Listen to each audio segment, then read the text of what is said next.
Who? Wait, hold on. Welcome, You welcome did to another you did the episode of barbecue? Bucket City. Kawhi? We got my man E Money today. We got Shamaria, the girl who never shows her face, that meant to stare at Steelers fans all day. We got Theo, and we got head of the Albanian Mafia school over here.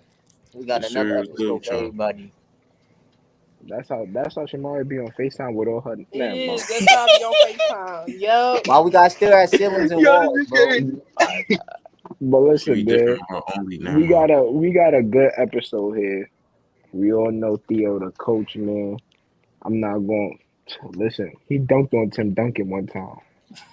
Just know that. Just know that. The footage is on the internet. Y'all just gotta look for it. I never did that. Man, my man is nice like that, man. But Yeah, this ask is him the about itching- Mecca Okafor. oh my god, bro. Okay, A we- Mecca this is Okafor, bro. Yeah, down bad. In the league today, what does Jaylen Brown rank as a shooting guard? He's a Top top Sorry, you five. can go first since you the lady. Jaylen Brown is, I think, top 5. You could argue that he's top 3 too. The impact he's had on Boston and their success is it's there.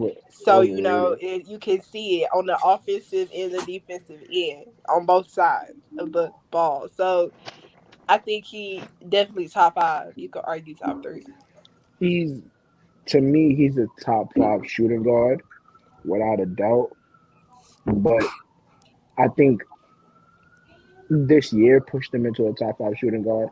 I don't think he's better than PG, Booker, or Donovan Mitchell. I'm not. Even last year, I wasn't big on the Zach LaVine train. When everybody was like, Zach LaVine is this and that, I wasn't big on that train. And we've seen how that panned out this year. Other than that, after Zach LaVine, you got like Bradley Beal. Then you have guys like CJ and them guys. But I think he is a top 5 shooting guard. He might be number 4. I think he might be number 4. What about you, Theo? Where you got him? Not better than CJ. He top 5 though. He top 5 for sure. As far as shooting, he top 5. He put in a lot of work. Like I said, the Celtics like a young veteran team. Like they had a lot of playoff success, even though they only went to the conference finals a couple times. But still, as a young guy, he put in a lot of work. So he top 5 right now. He earned it. School, where you got him? If you talking about this season or just period? We'll go this season. This season, he's definitely top 5. Period. I don't think he's top 5. Period. But this season, 100% top 5. E Money, what about you? E Money. I think he froze. Did he freeze? Yeah, he's frozen. A School. So who's the 5 shooting guards you got ahead of him? I'm curious. All right. So Book, PG, Mitch, Levine. I got CJ over him. I don't care what you're saying. CJ's better than him. He said CJ. Yeah, CJ is better than him. Based on what? Based on just consistency throughout his career. And he's never missed the playoffs no matter what situation he was in. He's top. That man was with the Pelicans and made the playoffs, bro. Yeah, I don't know about CJ. I don't know about a lot of y'all lists. So what's your list look like? The only beef, and I've been cooking this up in my head, and we could take it past Jaylen Brown and all of these other shooting guards. But my only beef when it comes to Jaylen Brown is that, like, I think y'all tilt the defensive scale on Jaylen Brown so much to make him better than a lot of these number 1 options. And that's been my beef. Oh like, my God. I'm just saying, when you tilt the scale like that, would y'all say like Matuma's he's a 4-time DPOY player? Would y'all say he's better than Shaq? But he can't score nowhere near what Shaq But he's is. not. But he's not scoring as good as Shaq. But Jaylen Brown is not scoring as good as a Bradley Beal. He's not scoring as good as a Donovan Mitchell. You understand what I'm saying? Yes, he is. He scores as well as Donovan Mitchell, though. No, he doesn't. in the regular season, it's Theo, he very about to throw numbers at you. no. He In the about to throw regular averages at you. no. I'm not even gonna just in a regular season. It's very comparable. In the playoffs, it's not comparable at all. The efficiency is not comparable, and then the point percentage is not comparable at all. And this year, this is the only two numbers I'm gonna put out. This year is his best scoring year, and he's putting up 32 points. You could bring up last year when Donovan Mitchell put up 32, or the year before that when Donovan Mitchell gave out 36. Yeah, I'm just talking about like right now. He's like, I'm not gonna say he's better than Donovan Mitchell, but it's close to me.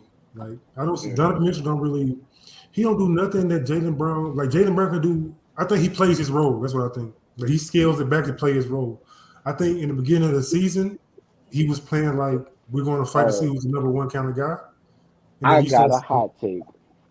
Oh, here it goes. Go. Yeah. No, but like I feel like the more the season progressed, I feel like he started like playing his role a little bit more, and then they got CJ over Brown is crazy. Who is Tizzle? Who is you that? guess? That's JT. That's JT. Yeah, I thought JT. it was Bizzle. Nah, but like I feel like he's top 5 because it's just that the things he does, like even defensive, like I gotta put defense as part of like whatever you do to impact the winning part of the game, I gotta put it in there. So he plays a little bit defense. He don't play great defense though. Now he don't play great defense, but he plays enough. He's tough. He's physical. He rebounds. He's aggressive when he needs to be aggressive. He turned that thing over way too much for me. So he's like number 5 for me. But like, This nigga money popped up in the house. My bad, y'all. The connection started tripping. Nah, you good. Money got a mill. I don't believe. So listen. So the only thing about that, JT, I didn't fall into the hype of Zach LaVine. And I didn't fall into that hype last season when people was like Zach LaVine 50 40 90 close to 50 40 90. I was like, that's cool, but we gotta see him a little bit more. I have Jaylen Brown better than Zach LaVine, bro. That's just me personally. Wait. I don't. So who you got better than? Okay, so where you got? So Zach LaVine, Jaylen Brown better than Zach LaVine. Yeah. Right now. So who else you got better than Zach LaVine? Right now in the NBA, my top 5 shooting guards would be PG, Booker, Donovan, Brown, LaVine. No. You said who? Brown. Zach LaVine. No, it would be Jaylen Brown. Y'all not gonna like this. What you gonna Bradley Bill. How is the point, right? Bradley Bill, and then Zach LaVine. I have Bradley Bill better than Zach LaVine, bro. I have Bradley Bill better than Zach. Yeah, I have Bradley Bill better than Zach. Oh, you got PG number 1, or just I think Paul. I think Paul George. I think Paul. Like, bro, that's for this season, bro. Oh, if it's for this season, you could give me Book. You could still give me Book, Spider. Then it'll be Brown. Then it would be. Yeah, Brown would be this season. Brown would be top 3. I'll still have Booker, Spider ahead of him. It'll be Brown, CJ. It'll be Brown, Zach, CJ this season. Because I think CJ missed that. He missed that. Did you say PG? Nah, PG. I'm not. Nah. PG don't count. He only played like 32 games this season. That's the same reason. But did you say him in your top 5? Yeah, like if I'm saying point guards all over, yeah, PG is number 1 on my top. No, I'm just this season. No, PG is not there. My number 1 would be Booker. Number 2 would be Spider. Number 3 would be Brown. Number 4 would be Number 4 would be. I just said it. Zach, CJ. And then number 5 would be CJ. Okay. Yeah. I feel like we forgetting somebody in this shooting guard talk, but shooting guard? No, because you gotta think about it. No, damn. Who y'all think will have a better season? I'm not trying to be nasty. Jordan Poole or CJ? Ain't Jordan Poole ain't Jordan Poole a shooting guard? CJ. Oh my I'm just CJ.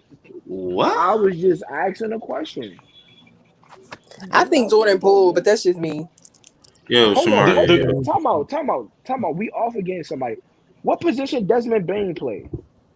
Ain't he like the 3? No, you're not about to do this, dog. She said, I think Jordan Poole. Like, what? Anyway, ain't he like the 3? I thought he was a 3. He the 2. Brooklyn 3. Just speed past that. No. Dylan Brooks is a 2. So Desmond Bain is the small forward? Yeah. Dylan is 2, yeah. So Desmond is a 3? Oh my gosh. Yeah. Jordan Poole over CJ. Hold on, I mean, ain't Desmond like 6'7"? That's like a small forward stuff. Never mind. You know what? I'm done. Desmond like 6'7". No. I already thought Desmond Bain looked small. I really thought he was the shooting guard. No, it's Dylan. Yeah. Damn, what the fuck? Yeah, it's Dylan. Maybe because he shoots like a shooting guard. That's probably why. Yeah, he does. Right. He really do look like a shooting guard, though. That's why I thought he was a shooting guard. Hold on. Somebody said he played the 2, so I guess he played the 2. I think Tyler Hero better than who? Tyler Hero, this season I might have Tyler Hero over. No, my top 3 is solidified. Tyler Hero will be number 4, so it will be Tyler Hero over who? You got Tyler Hero top 5 over Levine? Nah. I'm thinking about it. I'm honest. I'm really thinking about it. Tyler over Zach? Oh, in the chat they say Tyler Hero in a conversation with like a Tyrese Maxey when it comes to that. Yeah. I don't know about Zach. Zach did Zach still average like 26 this season at least? Still shooting good from the field? Yeah, he was efficient this year. All right, so Tyler would be he'll still be number 6. So you could give me he'll be 6. Yeah. So I'll just keep my top 5 like that. Booker, Spider, Brown. Booker, Spider, Brown, Zach, and then CJ. Yeah. Cause I'm thinking about it. I'm like, cool. Yeah. But CJ is school did kind of like persuade me a little bit on CJ, but the word still out for CJ. I don't keep up with Zach. I'm just preaching the gospel, man. Oh yeah. I don't keep up with Okay. I'm preaching with the streets. If Al Horford wins a ring this season, is he a Hall of Famer? Yes. I mean, yeah, he can be a Hall of Famer, but he might be like how many bounds is it? Like what, 3, 4, 5 bounds? Wait, what you actually? Oh, ballots? No, I was saying how many like bounds is in the Hall of Fame, because he ain't gonna be first bound. He's gonna be like first bound for sure. He gonna be like the low, like third, fourth. You get a ring. Al Horford would be. I might squeeze him in there. Yeah, Al Horford for one. He borderline though. Ain't he like a small for one?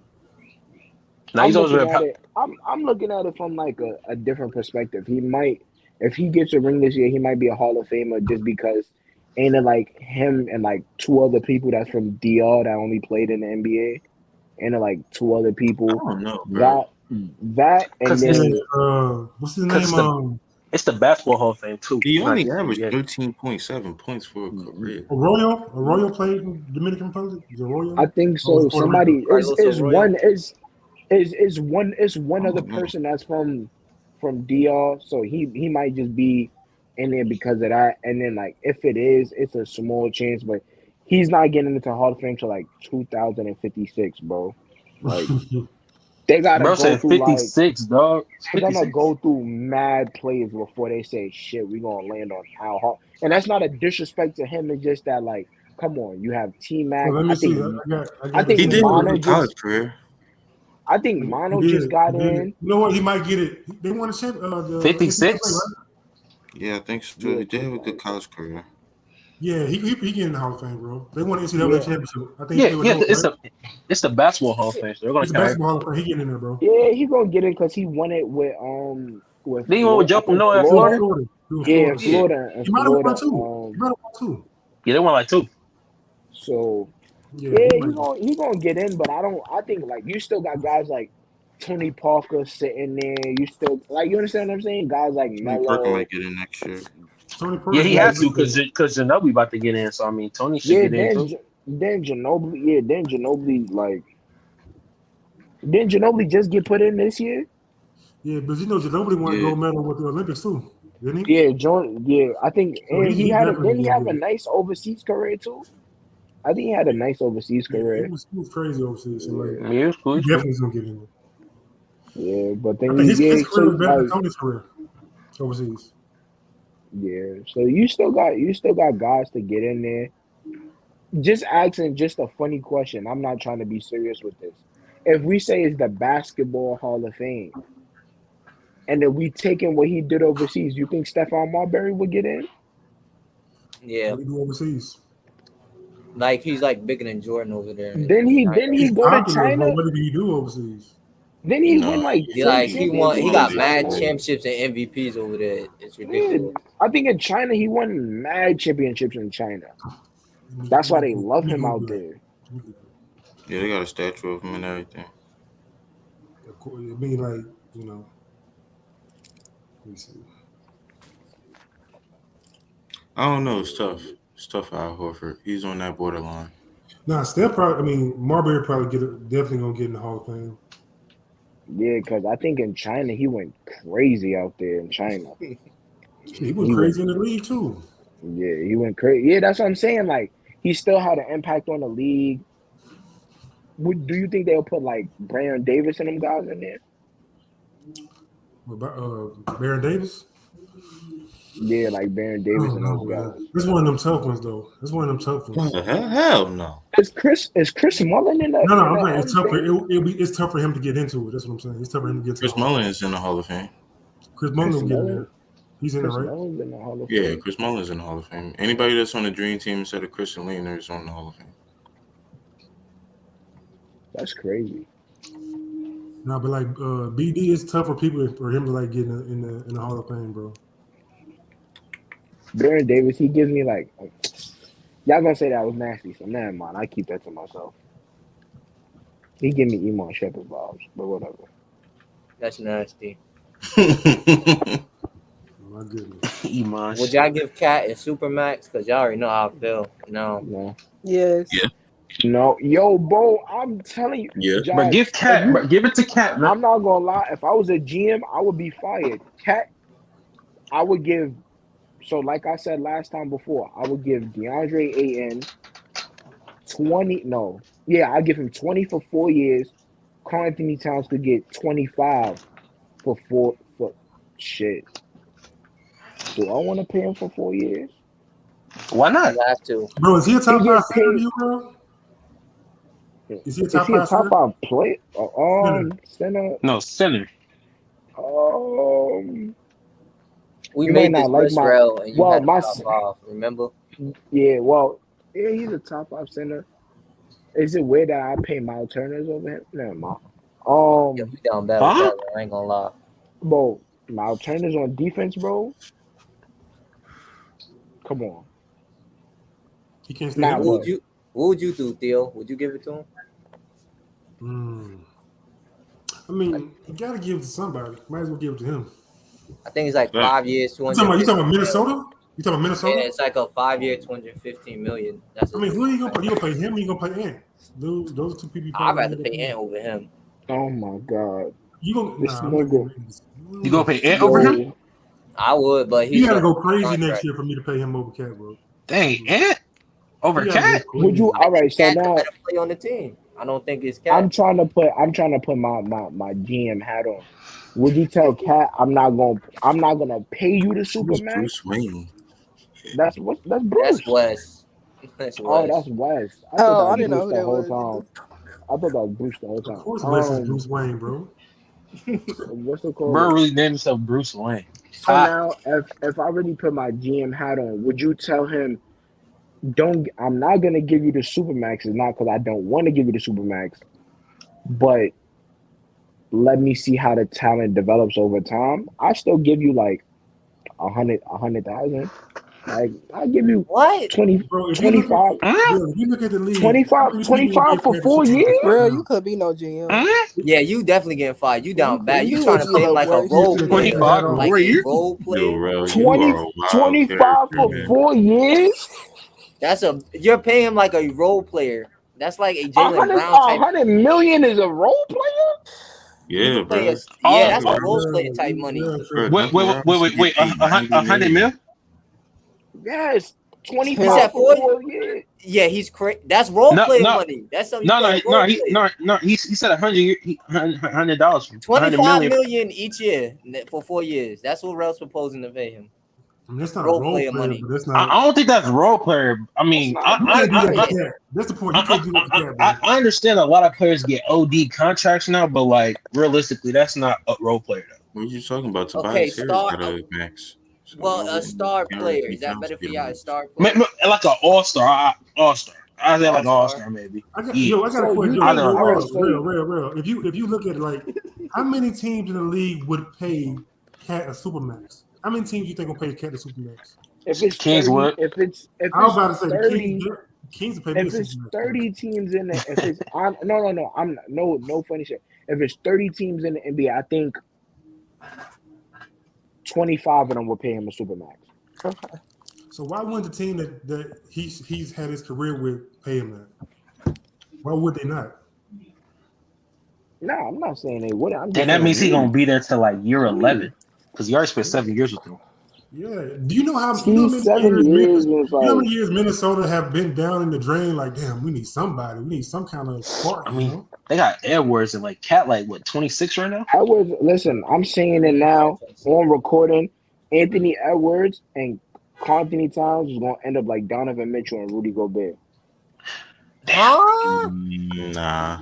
They're gonna end up like them two. You mean like a good regular season? Wait. So meaning they're only gonna make it out this first round twice. Meaning they're gonna make it out the first round twice. Then it's gonna become a shoving contest of, well, I think I'm the man. Well, I think I'm the man. Well, somebody got to do something. They already look like that. Nah. I think it's gonna be. I think it's gonna be. That's more like the Grizzlies. I think it's, the only reason I think is no funny. The only reason I think it's like that is because, bro, if you see how Ant is playing, bro, Ant is coming into like that. Yo, bro, like, feel me? I'm about to be the man of this, bro. And Karl Anthony Towns is we in Minnesota now. Oh, vampire chick. Yeah, she be all shy and shit. Yo, that corner of that room is crazy, yo. You see that corner. Nah, you look, bro. If you look at it, bro, like they're not gonna be like that. They both of them offensive minded. I know your head can't fit the screen, but at least try. Shut up. Shut up. School down bad. I'm down bad for what? Making fun of guests on the show. Yeah, you down bad. What was you saying, Theo? I'm a guess. I said they both like. I think Rudy and Donovan bump heads because they're not compatible, bro. Like they're just not compatible.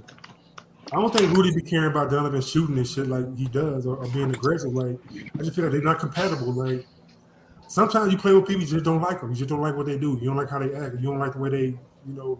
I don't think that Karl Anthony Towns and Anthony Edwards is compatible. Why not? Towns got a battery in his back now, bro. Yeah, that's what I'm saying. Like he has a battery. Like Ant is giving him that battery in his back to feel like, yo, I should be playing like this. I am that type of guy. But then it's gonna come to a time when Anthony Edwards already thinks he's that guy, bro. So I think he thinks that now. Yeah, that's what I'm saying. So like when somebody already feels like I'm that guy, but then I gotta pump you up to make you feel like you that guy. I feel like Anthony Edwards would try him like, nah, bro. I'm like, this is mine, bro. Like this is mine. Cause and the next few years, I think Anthony Edwards is gonna be better than him. Like I ain't gonna hold you. So I think when that comes to consensus and everybody's saying it, bro, that's when they're gonna be like. I think everybody agree with that, real. So y'all brought up Donovan Mitchell and Rudy. If you are the Jazz, which one of them you're trading? Rudy Gobert. Donovan Mitchell. Okay, for the two who said Rudy, Shamaria and Rel, why would y'all trade them? Yeah, I would trade Rudy just for the simple fact is that I think I could find another defensive guy that could work in that scheme, not as well as Rudy Gobert, but then also if I could find a defensive guy that can play defense well on the block and down low, then you could give me somebody that actually plays well defense in the playoffs.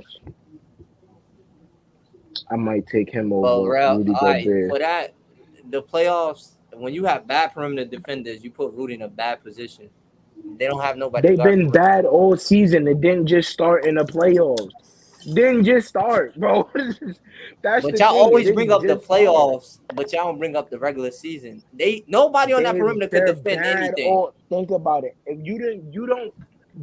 We rarely see it. Let me not say we rarely see it, but a lot of teams do just turn defense, like their defense turns bad in the playoffs. But bro, we know the Utah Jazz. I don't think nobody walks in the regular season in a regular mind saying, yo, Utah, they gonna lock down tonight. Then in the playoffs, they're like, we don't gotta worry about. Ain't nobody thinking that, bro. Nobody, bro. Utah in the regular season, I feel like they base their game off of, I'm gonna outscore you. We just gonna have a scoring contest, and if I'm able to outscore you, bro, I'm just able to outscore you. I don't think they really. On the defensive end, I don't think they're like a team that's I'm gonna lock in on defense. No. Shamaria, why you say that, bro? I was just about to say. I ain't gonna lie. Shamaria, well, that's what JT said. Facts, because I was just gonna say that. Donovan Mitchell better than Gobert. But you said right away. Gobert. Go ahead, John. That's the only reason I would agree with what. I mean, if you trade Donovan Mitchell, yeah, I can see that because you gonna get better assets. Time out. What you trading him? What are you trading him for? What are you trading him for? We don't know if they trading Bradley Beal or Zach LaVine. First round picks and star caliber players that can like Zach probably leave this year, right? Yeah, Zach a free agent. And Bradley Beal up for too, right? Yeah. I need Donovan Mitchell. I need Donovan Mitchell to be off that team, just period. Hey, what Josh said is right, bro. They got nobody like nobody played. Look at that team, bro. Nobody plays defense. O'Neal played a little bit of defense. But this is for nobody plays defense.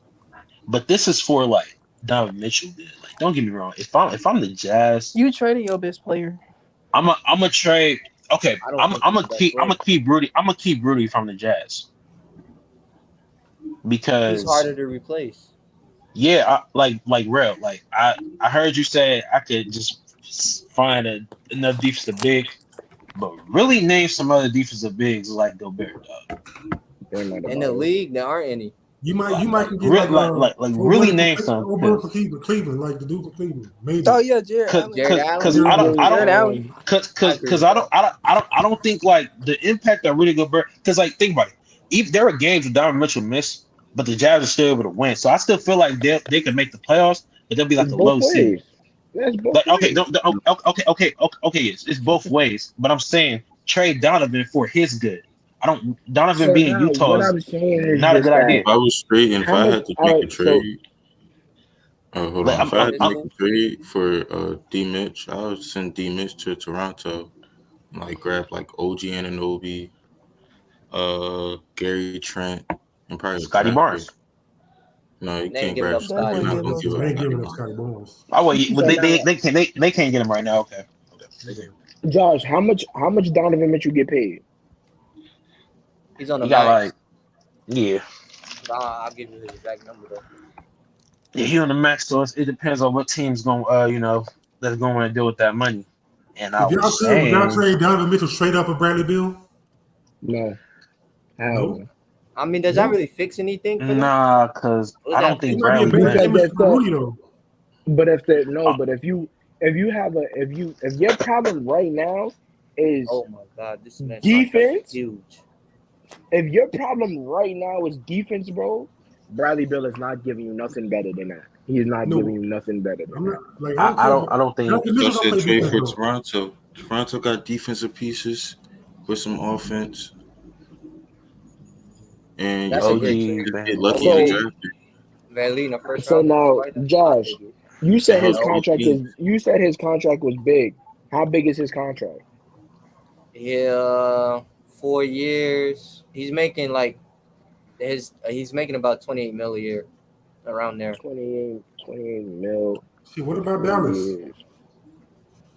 What about Dallas? You get Brunson, you get wait, Trey Mitchell to Dallas? Yeah, for Brunson. Who the fuck they got to yeah, okay. Who's that? No. He's getting paid 112. You got to get rid of him. You got to get rid of him. Like this year, Donovan Mitchell's getting Donovan Mitchell paid. Talking about Donovan Mitchell's getting paid $112 million overall for his contract. He signed a 5-year, $163 million. That was his contract. He signed a 5-year, 163. Average, he's getting paid average $32,600,000. Okay. You think this is my beef? You think Karl Anthony Towns is in that round? For his team, yes. In terms of his team, because when they give up the maxes, they think of the team. Because remember, Rudy got that big contract that people thought he shouldn't have got. He shouldn't. Keep Donovan Mitchell. That's why Miami got Duncan Robinson for $90 million. Yeah, Why did they give him that contract, dog? Because he was so high with that contract. They slow. No, we gave him that contract due to what he was doing his first 2 years, and then we just got a bunch of undrafted players that just stepped up, and they can shoot, and it just made him look worse. And it made that contract look worse and worse. Hold up. What Donovan Mitchell getting paid per year? I got wait, like 32 mil. If you said 163 4 years, it got to be like 40 something. About 30 mil per year. 32 per year. Oh yeah. But like I said, if you go with Dallas, you can get Brunson, you can get Tim Hardaway Jr. Oh my goodness. Maybe Beatrice. I don't see, like but the thing is, bro. He just don't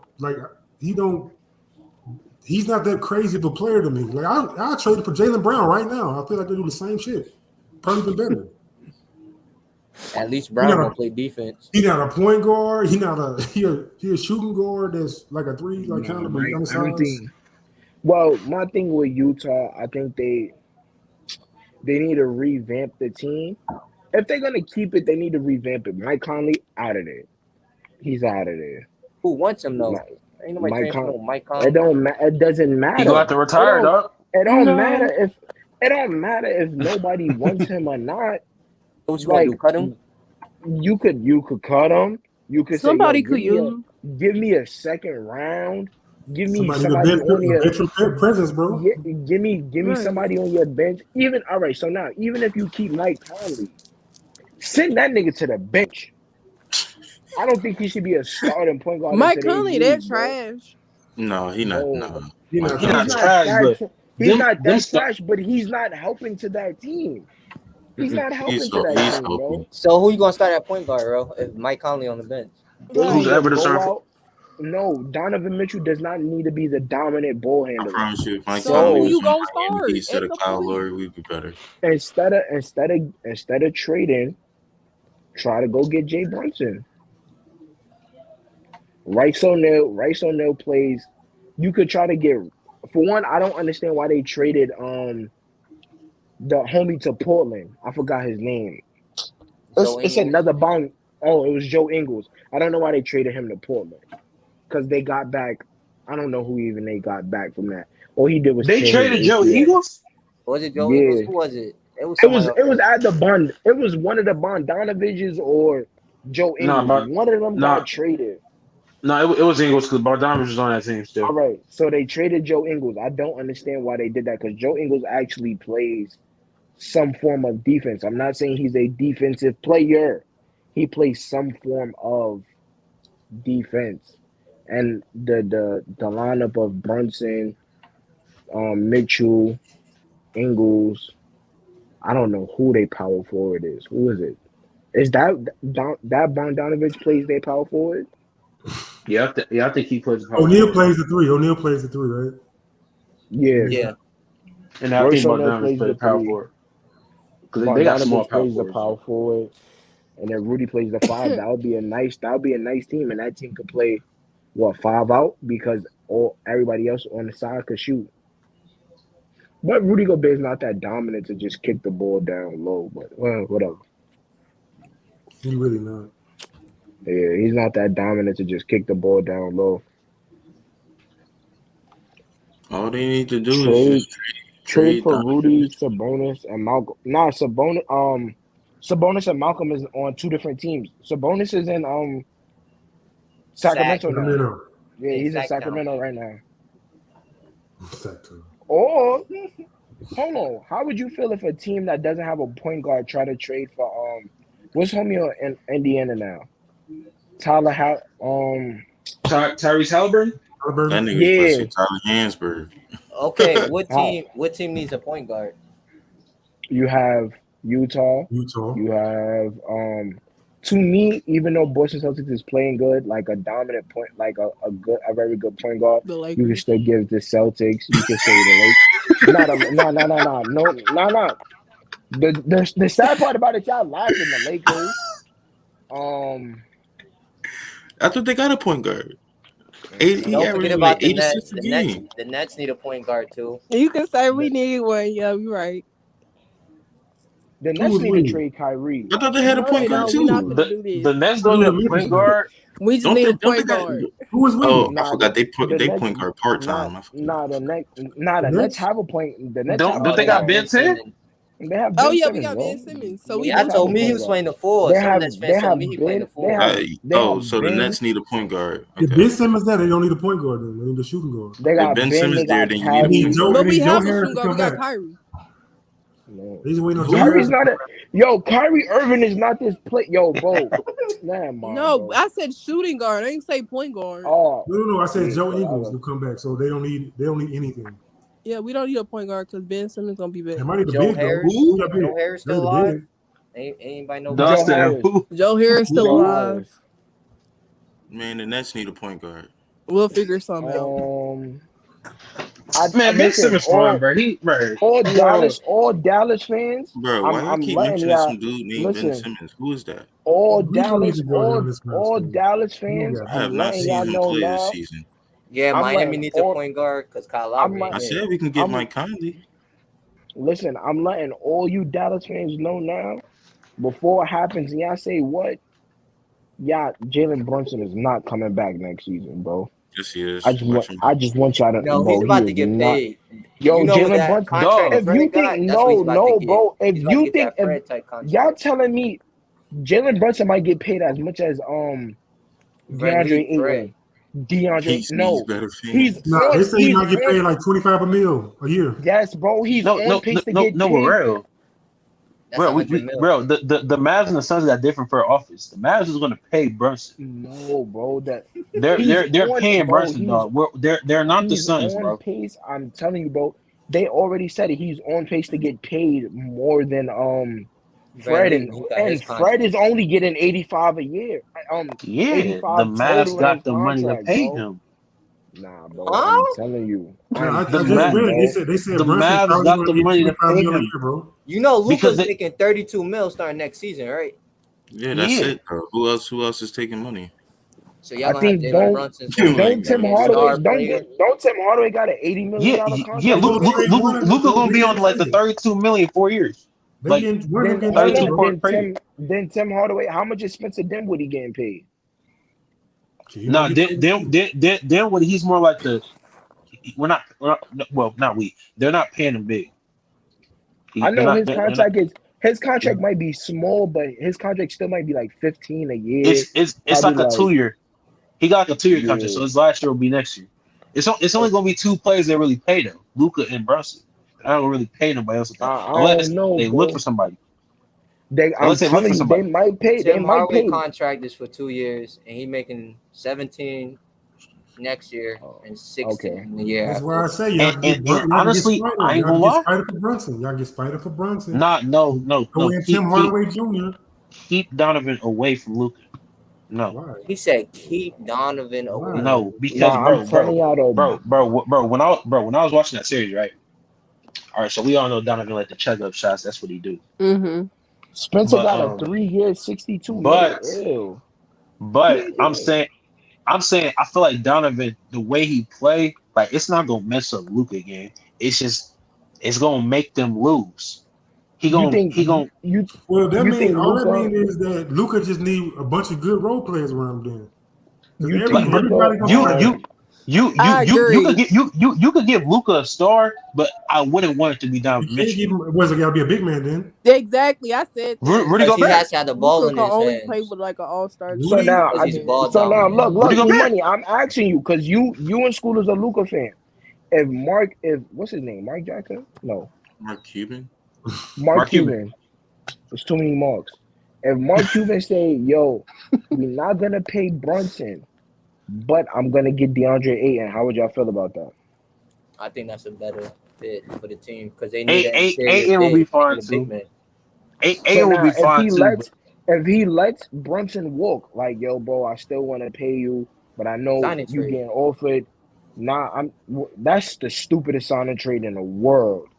Because it's Chris Paul, Brunson, and Booker. That's dumb. You gotta be like a 3-team trade, bro. It can't be straight up. They're not gonna do nothing. They're not gonna do that, bro. But if he says, yo, Brunson, you can walk, because I think Spencer Dinwiddie should start. That's me. Start where? What? And Dallas. Over Tim Hardaway? With Brunson and Luka? He can come back? No. Over who though? If Brunson leaves, Luka's year one. You slide Tim Hardaway to the 3. You play Dinwiddie at the 2. I don't know who the fuck is y'all power forward. Max Kleber, whoever. Yeah, they got some small bigs. Yeah, then you slide. Then you try to get DeAndre. Then you try to get DeAndre Ayton to run that center spot. I think that would be a good you got lineup. Dorian Finney-Smith. You forgot about him. Oh, Dorian Finney-Smith. So, and then but I would, me personally, I think Spencer Dinwiddie is a better ball handler. And what we've seen, like, he relieves the pressure, and he's just not a catch and shoot player from Luka. I would start Spencer Dinwiddie over Tim Hardaway Jr. And that's with my Knicks bias and all that, because he played for the Knicks twice and all that. Yeah, I would start Tim Hardaway. I would start Dinwiddie over Tim Hardaway. Are you saying with Brunson out the team or with the team? No. Brunson off the team. Just like okay. If Brunson gets paid somewhere else. What about Brunson for Zach LaVine? What about Brunson for Zach LaVine? I don't think the Bulls doing that. They got enough points. Luka and Zach? I think Michael Porter Jr. Listen, I think Michael Porter Jr. time is up. You like it, That's fire. Luka and Zach, like, come on, man. It's lit. That's NBA Finals bound. You give him an efficient score like Zach LaVine. If I'm the Nuggets, Michael Porter Jr. time is up with me, and Bradley Beal and Zach LaVine gotta come. One of them people gotta come. Mute your mic. You and MPJ, bro. Yo, he's too injury prone. Like I just said, trade him. Don't trade him. Jamaria said keep him. Trade MPJ, bro. Keep him. But who's gonna pick him up? E-Money. Think about it. You just signed an injury prone to like a max. Who's picking up that contract? Yeah, nobody. I'm saying get rid of MPJ. They can't. Nobody's gonna take on that contract. Yeah, nobody's unless they super desperate and don't care. It's crazy. He got that contract. That's crazy. It's crazy. He got the contract he got. How much they gave him? He's in $100 million. Why? They thought he was that guy. They believed in him, I guess. He only played 2 full seasons, dog. He didn't play 2 full seasons, but it wasn't even full. It was like half. Yeah, it was like half. Played 2 seasons. It was like it was like half season. So he was still injured. Bro, he got a 5-year, $172 million contract. Oh God, bro! He's getting paid what? I don't get why they paying 30 mil. He getting paid $34.5 million a year. God, bro. Why are they paying him this much? Because Denver didn't know what to do with him. Don't get me wrong. No choice. MPJ, my guy. Bro. MPJ, my God, but like, dog, You he stuck with hasn't him, even brother. played yet. You stuck with him. I'm Hey, sorry. School, you want him for Tobias Harris? Would you make that trade if you Philly? Who? MPJ for Tobias. Oh my god, bro.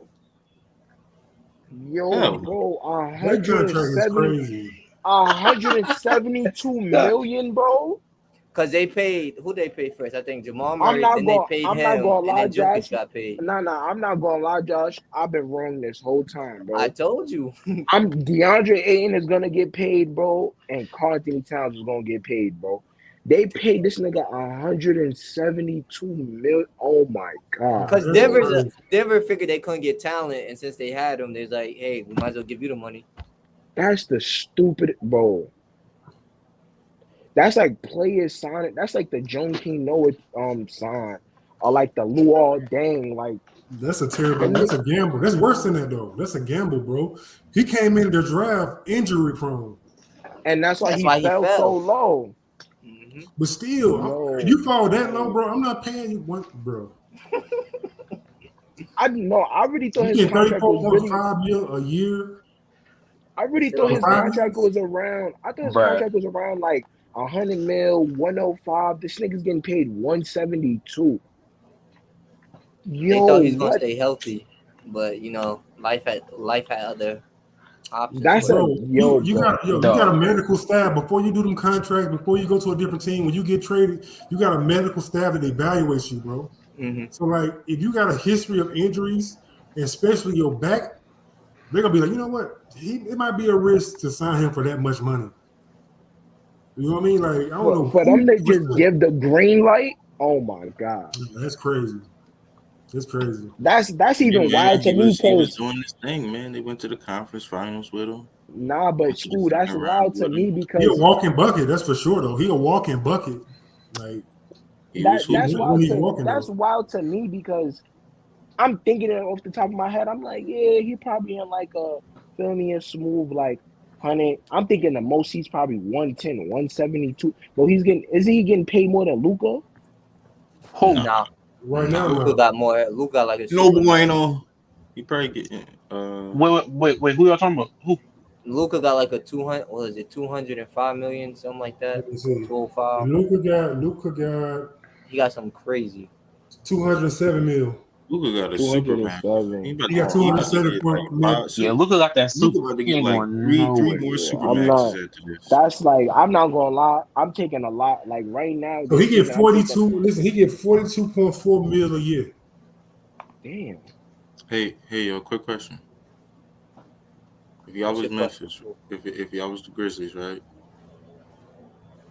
Man, no shots at you, Shamaria. Would y'all sign Ja to a supermax or save the money? Sign him to a max. Just save the money for everybody else because they are a good team without him. And that team, School. Like I told you on Clubhouse, that's OKC 2.0, bro. I can see them. Oh my gosh. No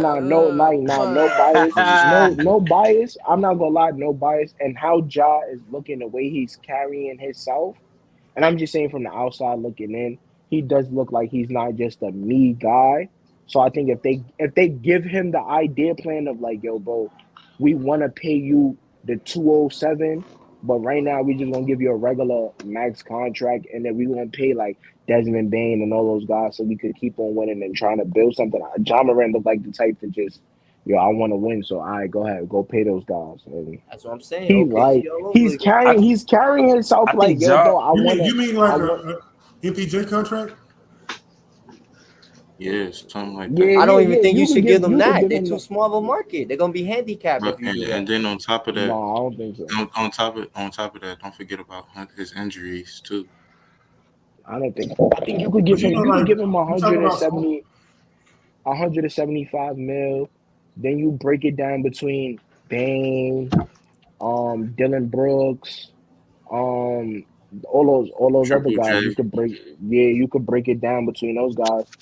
And try to figure out a way, and then try to smuggle another talented player in there through free agency. You think anybody gonna take a pay cut? when it's time for them to get paid, you think any of them gonna say no? Oh, Josh, I see what you're saying about OKC. You remember OKC when they had that small market? Yeah. They could only pay 2 players and maybe a third. They couldn't pay Harden at the time, and they let him walk. But that's a different squad, though, because like those are like 3 guys that can be marquee players. You feel me? Even though James Harden would have been a risk to try to make a marquee player, but he's one of those guys where you saw through the whole season where he was like he was unfazed when he came into the game. Yeah, he also looked particularly injury-prone talent too. Yeah, so like when you look at the Memphis team, like do you want to risk losing Ja? Like you think he would leave and you not pay him? Like, they dumb. That's what I'm saying. Man, forget Ja, dog. It ain't forgetting Ja. Why would you do so? Okay, that? you get Ja to super max, and who else you gonna give them max contracts to? Ja, but that's 2 more. How many years? How many years? I don't think you should. Who's like, out over there? You said like, what? Who's on the trading block? No, Memphis. No, I think they're keeping their guys together. I don't think they would trade any of their. I think the core guys is Ja, Desmond Bane, Jaren Jack, and I guess Dylan Brooks. I would say wait till this next season because it's gonna be Ja's 4th season, so this is gonna be like around time when they decide they give him the max. Dylan Brooks can leave this year, right? He can get traded this year, huh? Would you trade him if you're Memphis? After this season, Ja getting paid. Josh signing. I mean, he's going to get like Dylan Brooks, like is in his contract with Dylan Brooks right now. I don't know. His contract. Yeah, Dylan Brooks can go. Desmond Bane saying, get all that. Yeah, Dylan could go. He could. That is tough though, Joshua. Like that squad together is like they needed to be together, man, to play the way they played. Somebody's gonna want more money than what they offer, and they're gonna be like, "I'm worth more than this." Then you gonna let them walk. Sometimes you gotta do what you gotta do, bro. No. Let's say it's Jaren Jack. Let's say Jaren Jack say I want more money. Ja don't even look like he looked like a real like unselfish teammate, dog. He is. He get very unselfish. But at the same but at the same time, it looked like when it comes to money, he's like serious about that part. Yeah, that's what it seemed like. So it's kind of gonna be like tough. But I think he's gonna understand. I think he understands that like they got close to the conference finals. They could have beat the Warriors if he was playing. Could have. I ain't saying they would have, but they could have. Dylan Brooks can go. Bye. Give him the boot. Yeah, Dylan Brooks could go. Do you receive somebody or you just give him up and that's it? I'll trade him, but I don't think he got a high trade value. I don't know what you're gonna get from him. So Jaren Jackson Jr. is a free agent in 2026, right? Yeah. So I don't know, man. You might try to keep them together as long as you can, bro. Like, yeah. If Jared Jackson that means Ja can't sign a supermax. Yeah. So if Jared Jackson is a free agent in 2000 and what you said, 26? 26. So now what we in 2020, next season would be 2023. You still have what? I say you still have a 4-year, 3-year window span to see how that plans out. Ja, Bane. I think you can try to trade Dylan Brooks off the. You see what he does on the defensive end. And Dylan Brooks could just walk away. But he's gonna walk away for what? I don't think y'all should let him walk. I think that's the problem with a lot of teams. Y'all, but the same way that's a fact. Players walking. Y'all can have it. Nah, my fault. Go ahead. Did y'all see what they were able to do without Dylan Brooks being on the court? Facts. Yeah, I mean Dylan, he a good piece, but like y'all didn't really like. So like you said, Shamari, they were bad teams. He a nice piece to have, but like we don't need him. But Shamari, you think his name Dylan? That's your best perimeter defender, though. I get what you We don't need him. Once again, we do. He is, but we don't need him. The only thing I need from Memphis, I need Jared Jackson to. Bro, you can't be damn near 7 feet grabbing 6 rebounds, bro. The only thing Memphis needs to do is keep Ja healthy. That's literally it. We were so close to being. That's literally it, in my opinion. If Ja can stay healthy and stop landing crooked, Dylan Brooks could walk away. I could care less about Derrick Rose. But 2.0. that's literally it for Memphis. Hey, yo, bro. Bro, I swear to you, I got the same issue with Triple J, bro. This dude only averaged like 5-6 rebounds per game, dog. But that's all because like he plays on the almost 7 foot. perimeter too. But he plays on the perimeter, and he. But like, dog, that doesn't matter. Only that doesn't matter because don't AD play on the perimeter? It depends on who you guarding though. It depends on who you guarding though. Like, does he guard centers all the time? A lot of at that position, you know, a lot of people play on the perimeter. Because Steven Adams plays center most of the time, right? He might play in the paint most of the time. So like, but it doesn't matter. You said what? I said it didn't matter. The team as a whole led the league in rebounding. So so like, when you got which is crazy. Steven Adams playing like guarding the big, and then you got the guards coming down getting the rebound, just pushing that thing. Like, I don't know. Yeah, to me, it's I think they should keep that team together. Give it a 2-year run because 2 to 3 years. Because you can see some players keep on going up and looking better, or some players coming down to earth. Like, all right, that season or those 2 seasons was his best season. Now we got to really figure out what's going on. And I feel like just give Memphis probably 2-3 more years just to really see how that's going to pan out and how that's going to go. No, I don't want to see John Moran get hurt. I was joking with the Derrick Rose thing, but yeah, like give him 2-3 more years just to see how they're going to pan out. And if it's not looking good, then start making your trades. But if it's looking like it's going to go somewhere and they could keep on being like a conference finals team, NBA finals team, then you got to keep that together and try to just add a few pieces, understand where you mix and trade at. Because I do think they are a great defensive team.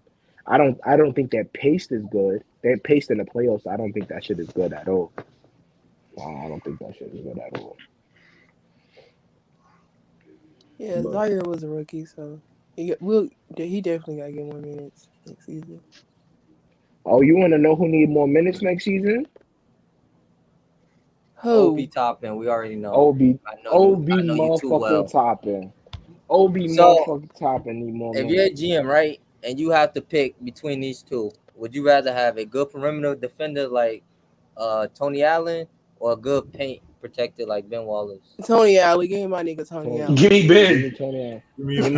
Give me Ben Wallace. Give me Ben. Who you taking, Theo? Tony. Paint protector, bro. So you went to paint, Shamari went to paint, Rel went to paint. I said Shamari went to Shamari money. Who do you want? You want the perimeter too? Give me Ben. So Theo, why do you want the perimeter? And then I'll go to school. He went to paint. Because I want to protect. I want to get the rebounds. I want to protect the area that's. Thank you, JT.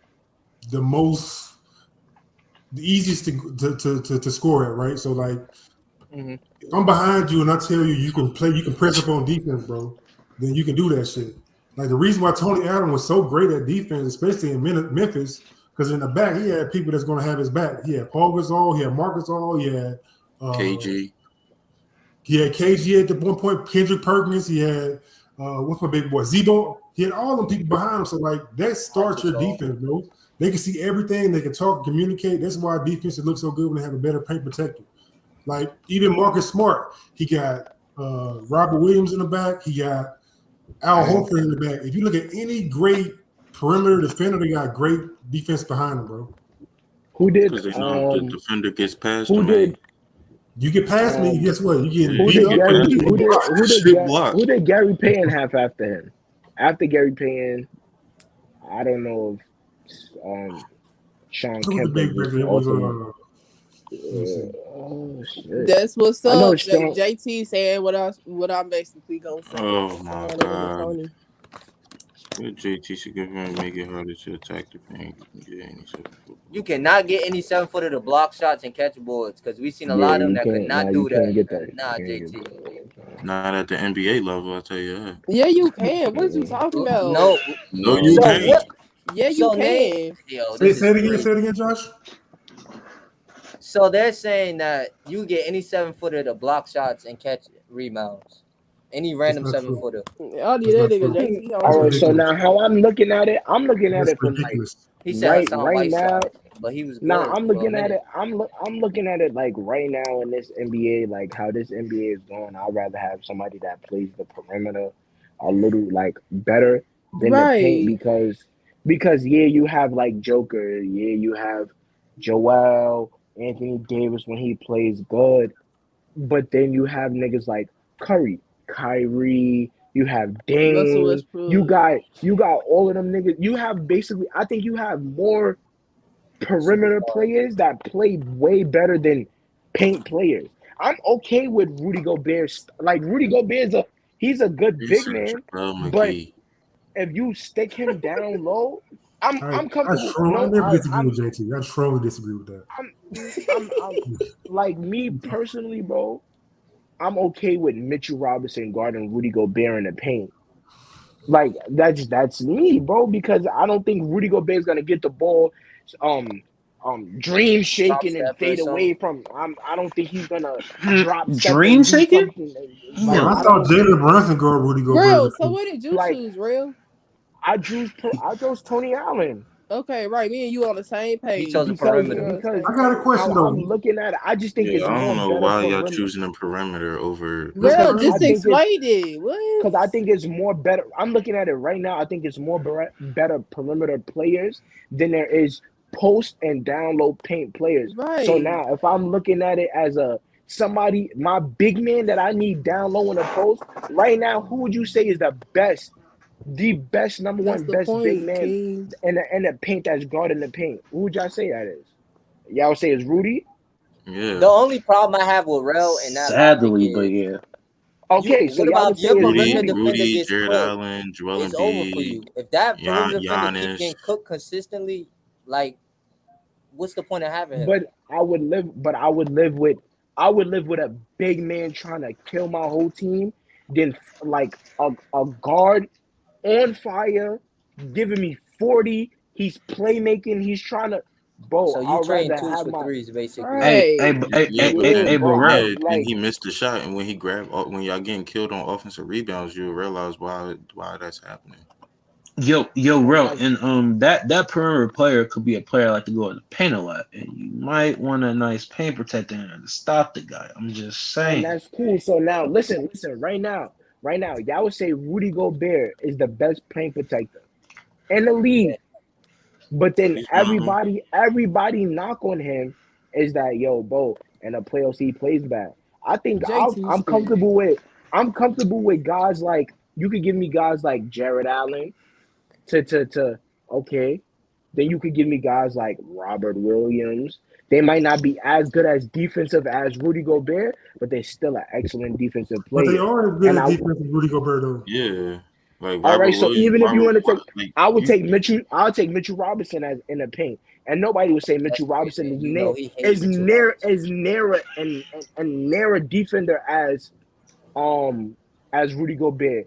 The reason is that Mitchell Robinson, he can actually give you 10 to 11 rebounds, 2 to 3 blocks a game. He can center that paint off. But if I have somebody up top guarding usually most of these teams' best players are not big men. I say 3 teams in the NBA, their best players are big men. That's the 76ers. And I'm not, but if I'm having a paint protector, so now what if my paint protector 6'8"? Yeah, then you're going to get killed in the paint. You're probably going to get killed in the paint. Teams are, if you got teams are more likely going to attack the paint on you guys. I would live with a team shooting jump shots than attacking the paint on this. I got a question. Right? Let's take an example. In this example, right? You play against Golden State, and you got a very good perimeter defender. They're gonna kill you in the paint. Yeah, they're gonna backdoor court the breaks off of you. Like I would rather them shoot. But then if you do the opposite, hold on. So now with Golden State, leave it right at Golden State. Now you have somebody that's locking down the paint, but they can't play a lick of defense on the perimeter. What is Curry going? Right. What is Curry inside? No, but so now I would rather give up the 2. Wait, hold on, bro. Oh wait, my bad, Shamar. Go ahead, my bad. I would rather. It's basically what we're about to say. I would rather give, especially a team like Golden State. I want that team to shoot more 2s than 3s because that's like what? Yes. Big threes. Golden State give you the illusion that they only shoot threes from half court and shit. They give you that illusion. No. When you look at the Celtics game when they played them, the game plan for the Celtics was we're gonna protect the paint. Curry went crazy in the first half. Went crazy, but they protected the paint. They couldn't get those paint buckets they always get. That's why they lost the game, bro. I don't like if you got a strong paint protector, then you got a higher chance of winning the game. If you got a strong paint protector, he's a better rebounder. That means he could be a better rebounding team. That means like I would have guys in the zone. You could beat me by the three, but you're not gonna beat me in the paint, bro. Facts. Like you're going to have to shoot. Your team is going to have to shoot 50+% from three consistently. I live with jump shot. It's only one. My thing is not. My thing is not the 3-point. I'm not. My big thing is really not the 3-point shot. How I'm just looking at it, and like I explained it earlier, I think they're just more. They're more talented and better perimeter players that they are down low, where I'm worrying about somebody down low in the paint going off. You understand what I'm saying? And when I say that, I understand what you're saying, like backdoor cuts and all of that. I'm saying that I don't even need a top 5 defender in the league. I need somebody that's just in the paint, that's just willing to play defense, and that gives me effort. And I think that the person the better person on that's gonna play the best defense is on the perimeter. I think I would take that a little bit more than my best player is in the paint, and then the best, like, you feel me, the rest is up top is like, they cool to somewhat okay defenders. I won't take that, bro, because I'm watching guys like, so now even if you look at it, even if I pump penetrate and I get my paint protector into foul trouble, what am I gonna do? Now I'm gonna be on the floor with no defenders. Just on the floor with no defenders. People running around with chickens with no head. So now because we know defenders, not all defenders, but most defenders get into a lot of foul trouble. And I think that me as a game plan, if there was no perimeter, but I know there's somebody down low, I'm gonna attack the down low guy to get you in foul trouble. Attack him at all costs. Attack him at all costs. But the thing is, like he said, Tony Allen, like Ben Wallace, like you see, when he say a good paint protector, Ben Wallace don't rarely get in foul trouble because he's a good paint protector. Like good paint protectors are smart. They know how to use different angles. They know how to use movements to where I'm not gonna get in foul trouble. I know how to go upright. I know verticality. I know all the rules. I understand what I'm supposed to do. So when I go to this side, I know my guy's coming. I'm telling him to come with me. But when you're on the perimeter, you don't see everything. You only see what's in front of you. You see. We're talking about ball stoppers. You don't see what's in front of you. The big man see behind you. He telling you everything to do. When you're on the ball, you can't see nothing but what's in front of you. Like I said, most great perimeter defenders have very good paint protectors behind them. You might have 2 cases where it's not the case, but like majority of the time, they got great defenders behind them that's guiding them where to go. Cousins be saying all the time, yo, Isaiah Thomas wasn't that good of a defensive player. But shit, he had Rick Mahorn behind him. He had Landon Beard behind him. He had Dennis Rodman behind him. You feel me? So I feel like you got to have that paint protected, bro, especially if you want to win in the playoffs. And that 6'9", that 6'8" example I heard like 5 minutes ago, dog. Yo, that was Chuck Hayes. Chill, that was Chuck Hayes. Chill, he's talking about. For example, I'll give y'all. He's talking about Chuck Hayes. That's the only person I could think of. I'll give you a prime example of how like paint protection is just such a difference maker. If you just look at the Sixers this year with Joel Embiid on and off for their defense, bro, it's ridiculous. They're a top 5 defense when he's on the floor. When he's on the floor, they're top 5. When he's off the floor, they're bottom 5. Like that paint protection. Same with Rudy Gobert. Your best defender, perimeter defender. What's his name? Even with the Celtics this year. Yeah, even with Thibault being one of the best perimeter defenders in the league, they're still like he can't cover so much. There's only so much ground he can cover. Joel Embiid can cover a lot of ground.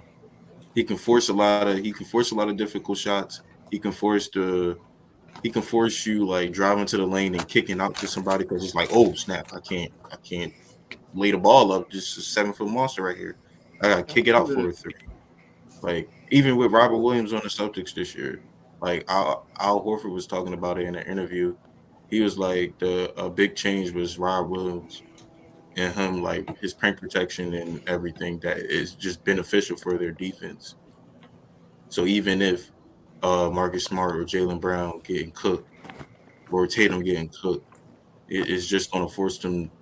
It's going to force the other team to make a difficult shot if they get to the paint. Like it's just forcing them to shoot threes. Then more, it's forcing them more so shoot than lay the ball up. And I would rather have that because the percentage. You're just going by percentages, and I'll take shooting over layup anytime, any day of the week. If you look at the half court set, bro, like if you could only shoot mid range to 3-point shots and they contest it, I live with that all day, every day, bro. Yeah, like my chances go up, bro. I live with that all day, every day. But those are shots like mid ranges, like low key, are not the most successful percentage wise shot, bro. NBA, wherever you at, no matter. So like, if I can force you to shoot contested mid ranges to 3-point shots, and I get the paint protected, I live with that every day, bro. Like if you got a strong perimeter defender, he can only go at one dude at a time. He can only go at one dude at a time, bro. And JT, to what you said in the comment, so you said if the Sixers had Jimmy, they would have been better. Yeah, but if you take Joel Embiid off and just add Jimmy, their defense doesn't get better. So now this season, on the team and just take away Joel Embiid, their defense doesn't get better. I looked up who's the best rim protectors this season. Number 1 is Giannis. Number 2 is Rudy Gobert. Number 3 is Jared Jackson. Number 3 is Jared. Number 3 is Jared Jackson.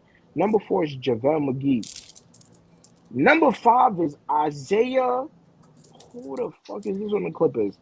Isaiah Hartenstein. Yeah, he's number 5 on that list. Number 6 is Hassan Whiteside. Number 7 is Evan Mobley. Number 8 is Kristaps Porzingis. Number 9 is Patrice Awad. Homie on the Patrick Achua. Yeah, Patrick Achua. And then DeAndre Ayton is number 10. So I take JaVale McGee for my paint protection. Okay. Yeah. I mean, he's a good paint protector. I make it seem like he a bum or something. No. But it's like you gotta look for. They saying how good of a paint protector you are for the time that you're on the court, bro. Yeah, I'm not going JaVale McGee. If we playing 48 minutes and JaVale McGee playing 36, 37 minutes, JaVale McGee. Yeah, like JaVale McGee, like 37 minutes. 12 minutes. Hey man, that's the average of a probably an NBA player. E-Money facial expressions are hilarious. JaVale McGee. Yo, E-Money, you know what? And I'll take back what I said on TikTok. Jason Tatum is definitely number 1. Your man Luka, he's in the second seat right now. It's all right. You know what? Wait. Yo, E-Money come on, dog. Crazy. Don't do that, bro. Don't do that, dog. It's all right, bro. Right. Don't do that. So battle the duos. You got Magic and Kareem. Players under 25? Yeah, man. Magic and Kareem in prime versus Jerry and Wilt. Who wins in this? Say it again. You said what? Magic and Kareem versus Jerry and Wilt. Yo, get that bullshit out of here. Give me Magic and Kareem. Yeah, Magic and Kareem. Hold on. Give me Magic and Kareem. Wait, hold on. Is it Jerry and Wilt in their prime? Yeah, both teams in their prime. All 4 players in their prime. Oh, okay. Never mind. Magic and Kareem. Never mind. I'm not gonna lie to you. They got a bone to pick with him. Listen, Josh know what I got against Jerry West. I think he overrated. Yes, I don't care about his answer.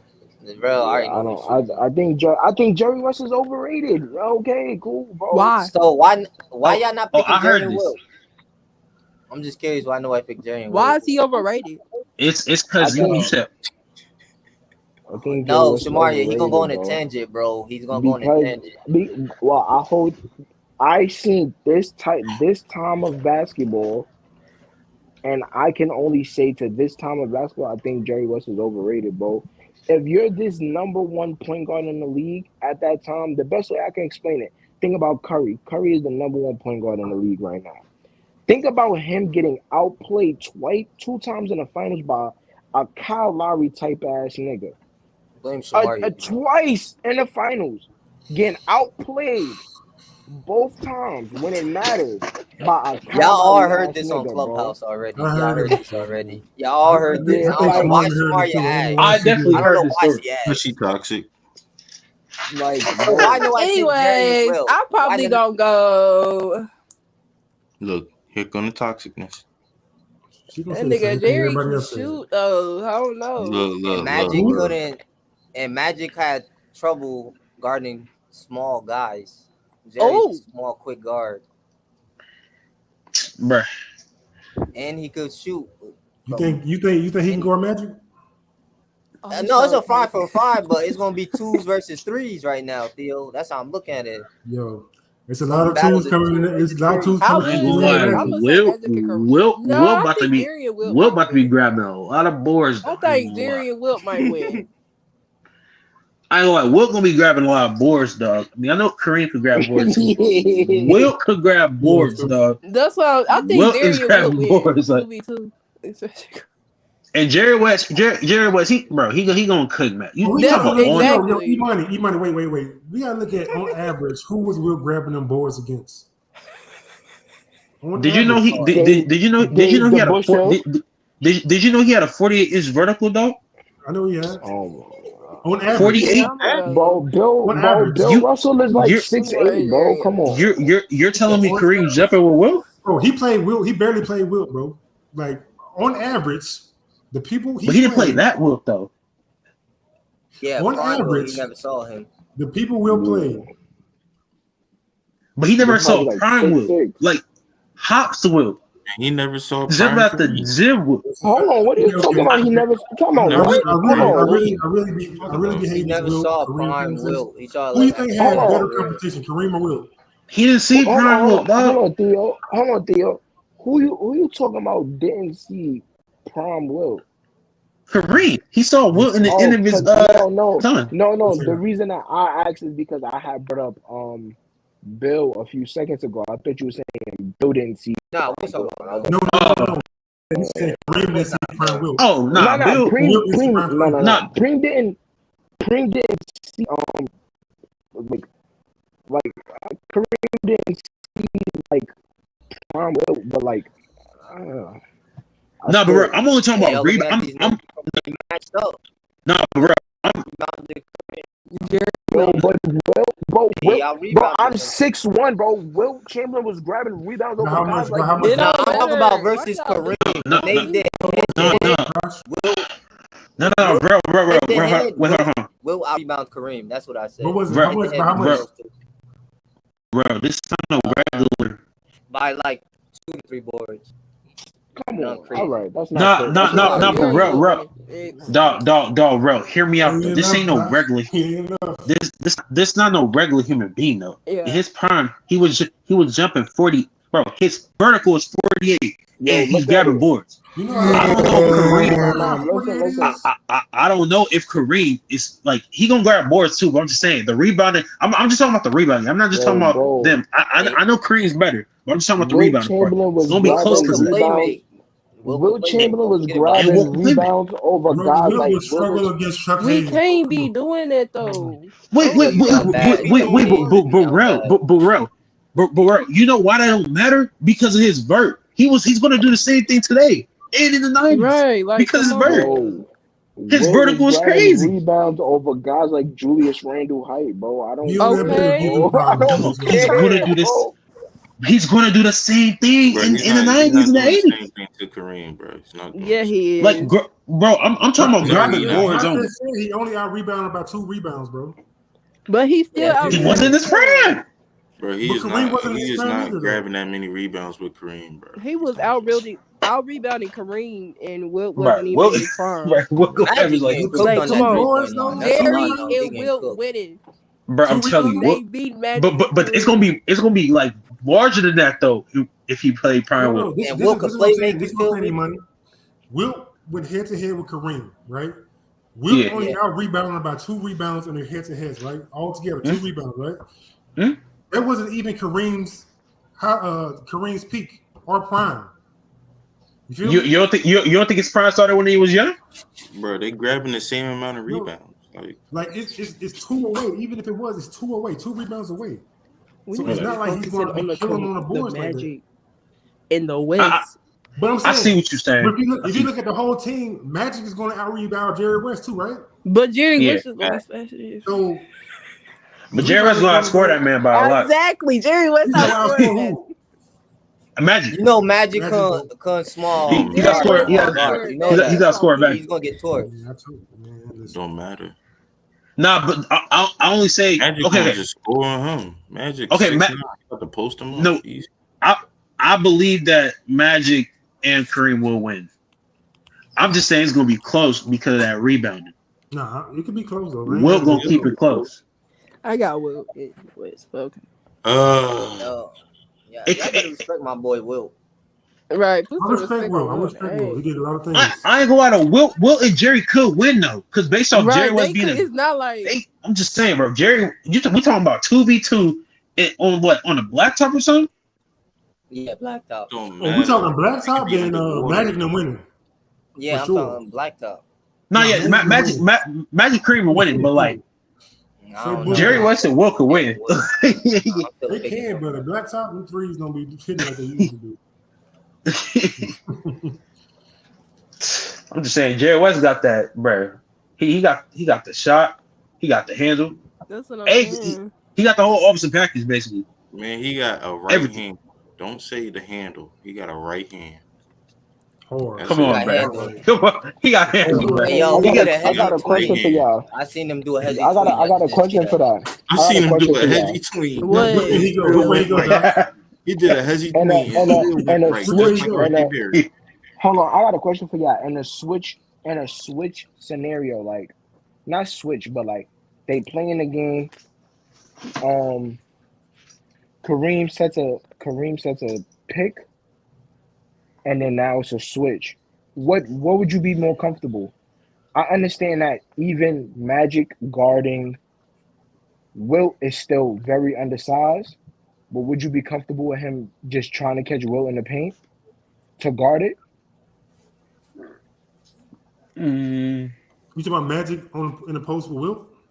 Yeah, like if they switch, even either or, bro. Like you feel me? Wilt catches Magic in the post because they it was a pick and roll. They switched. Like, would y'all be comfortable with Magic just trying to guard him for like in the post? No, he's gonna get killed down there. And then his prime too. Yeah. Cool. All right. How would you feel if the post now Kareem catches Jerry West in the post? It's barbecue chicken. It's barbecue either way. It's cooked either way. It's funny because Kareem. It's gonna be easier for Kareem to score on everybody on their damn court than Will is. It's so funny because Kareem could. And that's what I was thinking about, Theo. That's why I just came back and I was thinking like, I think it might be easier for Kareem to score on everybody than for Wilt to score on everybody. Because look, I don't know because Wilt didn't Jerry on the perimeter. Ain't Wilt the only one to block that hook? Sky hook. The sky hook, man. A few people block that shit, bro. Let my boy West tell it, Nate Thurman. Yeah. Oh, okay, Nate Thurman. But hey, it's very rare though. Who's guarding Jerry on the perimeter though? That's what I need to know. Yo, bro, I'm not gonna lie. I don't think Jerry West is this fucking. We know there goes the bias. There goes the bias. We can't do this. Bro, I don't. You can't talk if you're the one that made this up. You know how real feel about Jerry Bro, West. I already know what you say. I just wanted to know what y'all thought, the unbiased people. I already know what the biased man was gonna say. Bro, he's overrated, bro. Bro, you gotta stop, bro. He's not overrated though. Yo, yes, he is, bro. What about his scoring? No, let's just talk about man. Either way, Magic getting cooked on the perimeter. Either way. Yo, E-Money. The best way I can explain it, and I'm gonna keep explaining it like this. We look at Curry is the #1 point guard in the league. Pick Curry with who else you want to see? who else? What? He played with Elgin Baylor and Wilt Chamberlain when he lost to the Knicks the first time. So that's like Curry playing with. But he got one. B.I. and B.I. Not even B.I. We could say somebody a little bit better than B.I. Fine. All right, that's like Curry playing with Jason Tatum and Wilt Chamberlain at that time. We could say Joel Embiid. Yes, indeed. Think about them three niggas going against Walt Frazier, Dave DeBusschere, Elman. A lot of people be like, oh, what about what's it called? This nigga Willis Reed. He came out. He played 5 minutes that last game. Walt Frazier in a closeout game with them three on his team gave him 36, 19, and 7. So now somebody that is way better than him beat him twice in the finals, and I played him twice in the finals. The first time it was a game 7, the second time it was a 4 sweep. It was he got swept the second time around. But who's way better than who? I would say Jerry West is way better than Walt Frazier. I mean, resumes, yes. Yeah, I would say way better. Yeah. If you compare resumes, yes. So now a nigga that's way better. When you saw me the first time in a game 7, you supposed to beat my ass. Wilt and Elgin Baylor. I outplayed you, nigga. I outplayed you. 36, 19, 7. What did Wilt do that series? Wilt played ass. He played fucking ass. I have a question. Who won finals MVP? Look at Theo face. Willis Reed won it because the game, all of the other games, Willis Reed was putting up like 32, 24, 25, 32. So Willis Reed. Not yet. Willis Reed outplayed Wilt? Yeah, did he outplay Wilt? Yeah, Willis Reed outplayed Wilt. 69 and 72. What year? Willis Reed is like Julius Randle height. Hey, but could that be part of the reason why y'all also beat them? Because so-called Wilt? No, that's a fact. That's a fact. But when you're supposed to be better than me, you're not supposed to get outplayed either, bro. So he got outplayed the last game or the whole series? He got played, I think, about 2 of those games out of that series. So it went to 7? Average. The first game, yeah, he was whooping that ass. It went to 7 the first series. It went to 7. 23 and 24. Okay, so you said he outplayed him twice, and he outplayed him, including that twice. He outplayed him in the most important game. Yeah, he outplayed him in the most. Game 7, Willis Reed only played 5 minutes because that's that whole. Oh my God, he came out the thing. He only played 5 minutes, and Walt Frazier gave them 32, 36. 19 and 7. We could get off this because I always talk about this shit. We talk about this shit another time. But Josh, what was the percentage? What was real percentages? For what, that series? Yeah, from the field. Oh, my man Elijah here was good game. What's up, for the whole series? Wilt Chamberlain shot 62% for the whole series. Oh, that's not bad. And he averaged 23 and 24 with 4 assists. Elijah, 23 and 24. Oh shit! Yeah, he was averaging 24 rebounds with 22 points. You can't even say hi. Can't even say hi to the man. Anyway, now we're gonna play. Now we're gonna play a game. Steve Kerr so I'm gonna give y'all a head coach. Y'all tell me who's better, Ty Lue or Steve Kerr? Shamario. Theo. Steve Kerr. Steve Kerr. E-Money. Ty. That's tough as shit, though. I ain't gonna lie. I want to go Ty. You got Ty? School, who you taking? Give me Steve. Rel, who you taking? It's Steve Kerr versus who? Ty Lue. Oh, give me Steve Kerr. All right. Steve Kerr or Eric Spoelstra? He said Steve Kerr. Eric Spoelstra, Steve Kerr, Shamario. Steve Kerr. Yo. Steve Kerr. E-Money. Eric. School. You already know who I'm going with, man. You already know. You already know. the bias, anyways. Yo, ain't nobody asked you. Give me Steve. Give me Eric Spoelstra by a mile. Hold on. Steve Kerr versus Eric Spoelstra. Hold on. Give me Coach Spo. Shit, I'm gonna take Steve Kerr. I'm gonna take Steve Kerr by like a skin of a hair. Yeah, same. Yeah, like. All right, Steve Kerr or Pat Riley, Shamaria. Oh, Pat. Give me Pat. See, I know who. Skip me. Theo, who you taking? Give me Pat Riley.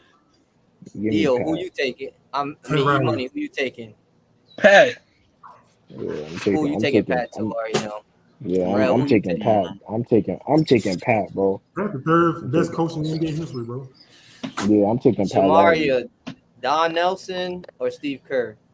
You might not even know who that is. Let's see. Don't let them play with you, Shamaria. Skip me. Right, no, we ain't skipping. Who you taking? Even answer your first one. You said Don Nelson or who? Steve Kerr. Yeah, I'm taking Don. I might go Don. I'm going Don, bro. Yeah, I'm taking Don. Okay. You taking Don too, Rel? School, who you taking? I'm taking Don. Steve Kerr. E-Money, who you taking? He thinking about it too. I'm gonna take Steve because I'm not like I don't know that much on Don. I know a little bit, but I'm gonna take Steve. All right. Larry Brown or Steve Kerr? Theo? I'm pretty sure somebody don't know who that is. Steve Kerr. E-Money. You should know who Larry Brown is. Yeah, give me Steve Kerr. School, who you taking? Steve Kerr, man. Rel, who you taking? Taking Kerr. And Steve Kerr is an overrated 3-point shooter too. Bro, come on, bro. Huh? You gotta stop, bro. You gotta stop, bro. Can't stop, won't stop. That's real for you. Yeah. Right. I'm pushing. Yo, that agenda is my agenda for the rest of my life, bro. He's an overrated 3-point shooter. God. Yo, E-Money. Hold on. Oh, go ahead. Yo, Josh, I'm just E-Money. Explain this to me. Bro, we had this combo, bro. I shot 40. I shot going in the past. I shot 47% from 3-pointer, but I shot 0.7 3-pointers and made 0.3. Bro, play him in the 3-point contest, dog. Okay. Play him in the 3-point shootout, man. Okay. He can shoot, dog. I'm telling, bro, because it also was an era where they weren't shooting threes like that. He wasn't that like around the average at the time of 3 points, man. He loves rabbit holes. Shot 0.7, bro. Right, D-Lo, why he like this? We need to take. Yeah, but what was the average attempts? Like 1, I think. It was like 1. He made 0.3. He made like 0.3, bro. Bro, I'm telling you, for his career. He took. If he was in today's game for his career, hold on, look. For his career average, he shoots 45%. No, he shoots 45%. For his career average. 3-point percentage, bro. Yeah, we talking about coaching, right? We talking about coaching, right? His bro, it's a lot that's overrated. It's a lot that's overrated with Steve Kerr. It's a lot. How? Theo, who you think the better head coach is? Phil Jackson or Eric Spoelstra? Phil Jackson. What's going on? What we doing? Do you think that he's a better coach or he just play with more talent? He's a better coach. There we go. It's hard to coach talent. It's hard to coach talent, bro. I'm back. I mean, you was gone. Look at you know what? You seen we having Frank Vogel, right? Is Steve Kerr this great head coach like we think he is? Because he has a lot of talent too. It's hard to coach talent, bro. Yes, I don't know about that one. I just got a monkey in his suit with a clipboard. He's still getting rings. Like, come on now, y'all gotta stop. Yes, he has 11 rings, bro. Who? Phil Jackson. He has 11 Phil Jackson. He has 11 rings in 13 years. Like, the true number one two option. different franchises. Phil Jackson over Pat. But let me ask you a question: if he didn't have that talent, do you think he's still as successful as a head coach? Yes. No. He wouldn't have as much success as Popovich though, but he still would have some kind of success. Talk, man. Popovich number one. If Pop didn't have his talent, would he be number one? Like, Right. I think so. Hey, man, I think with Greg Pop, he can develop talent. It's not like he's good with what has he done since Kawhi Leonard left? Oh, look at DeJounte Murray. He's developing into a good player. What has they done since Kawhi?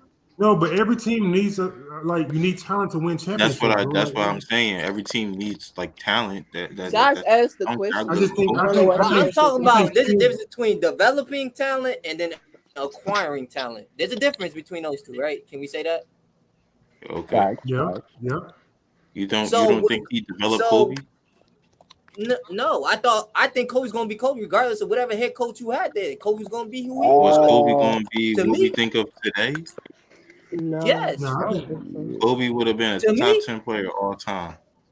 Look at Jordan. Jordan before Phil even got Jordan. Jordan was Jordan. Yeah, Jordan was a great player, but but Jordan came in the league like a demon. Right. Kobe came in the league averaging what? 13? He's going to develop into a 15. I'm saying he was going to be Kobe. He's going to develop into that superstar. Kobe was going to average 25 one way or the other, bro. That's what I'm saying. Average what he averaged, but he wouldn't be as great as he was without the coach. No, I agree. Think so. Coaching doesn't make the players better. I mean, it does. Coaching does make players better, but it's more so making players greater than better. That's a fact. I agree with that. So if we're gonna look at the greatness, we gotta just look at the greatness of a player and how did they get there due to coaching. I think you don't sustain long-term success as an individual without a great coach. That's just a fact. I never seen somebody have a long-term unless LeBron James is the only person. He's the only person that did that. But I feel like what you see Phil did to Kobe, it was more mental, and Jordan was more mental. Like you can't win this shit by yourself, bro. Like you gonna be great, but you're gonna be a great loser. You be great at losing. These stats, you got. Like I think Pat Riley, I say his third grade coach. He he came in with Magic and Kareem. He came in with Shaq and young D Wade. I don't think he's a third grade head coach. My head coach is a little different. Let me hear yours. No, what? Josh? Top 5, top 3. What do you want? Give me top 3. Greg Pop, Larry Brown. I'll probably go Don Nelson. Huh? No, Phil? Don Nelson. No, Phil top 5, but he said top 3, not 5. Yeah, Don Nelson hasn't even won a championship. I know. What? Okay, no, Pat. I don't divine great coaches just by championships. My three is if Popovich. If you're going top 3 all the time, you got to. My 3 is not Popovich, for me personally. Phil. Yeah, my 3 is Popovich, Phil, Don Nelson. Pat. Then you could go Spoelstra. Then you could give me like Larry Brown and them guys. But that's me. Can I ask you this? Do y'all Chuck consider Daly's another great head coach?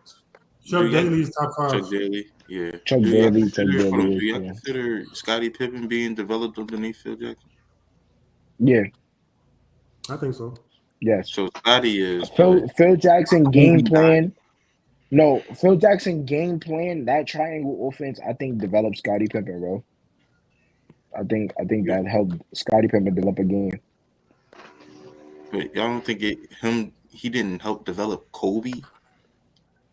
I think no matter what head coach you had there, Kobe's gonna be Kobe. I agree with Theo said. I think Phil Jackson saw what he saw. Like, I can't say exactly what he saw. Like what Theo just said, it was more of it's a mental thing when it comes to like Kobe and them guys. Like you have like a mental thing with those guys, bro. I think Kobe talent was just gonna be Kobe talent, and that was just gonna be undeniable. He probably changed Kobe mindset, like his mindset, he probably changed that, but I think Kobe was still going to be a top talented guy to touch the ball. Talented. Time out. Can I ask you this question? Well, was he going to be top? If we talking about who Phil Probably. Jackson, Kobe's barely top 10. Who did Greg? No, I'm saying. I'm saying like what Kobe like Tony his Parker, Ginobili. He developed Ginobili, but we all sit here and say if Ginobili was on another team, he averaged 25. I ain't saying that shit. Yeah, I never said that. That was me. I ain't saying that. No, I say that because that was real. His development. Ginobili on another team, he averaging 20 plus. 25? Yeah. He averaged 20 plus. I never said that. That name argument. No, I say who's better? Who y'all think is better? Who y'all think is better, Tyler Herro or Manu Ginobili? Ginobili, right? Ginobili, he right? He said Duncan, Parker, Manu, Kawhi. So now, Tyler Herro just came off an average of 20 points. You don't think Manu didn't develop Duncan at all?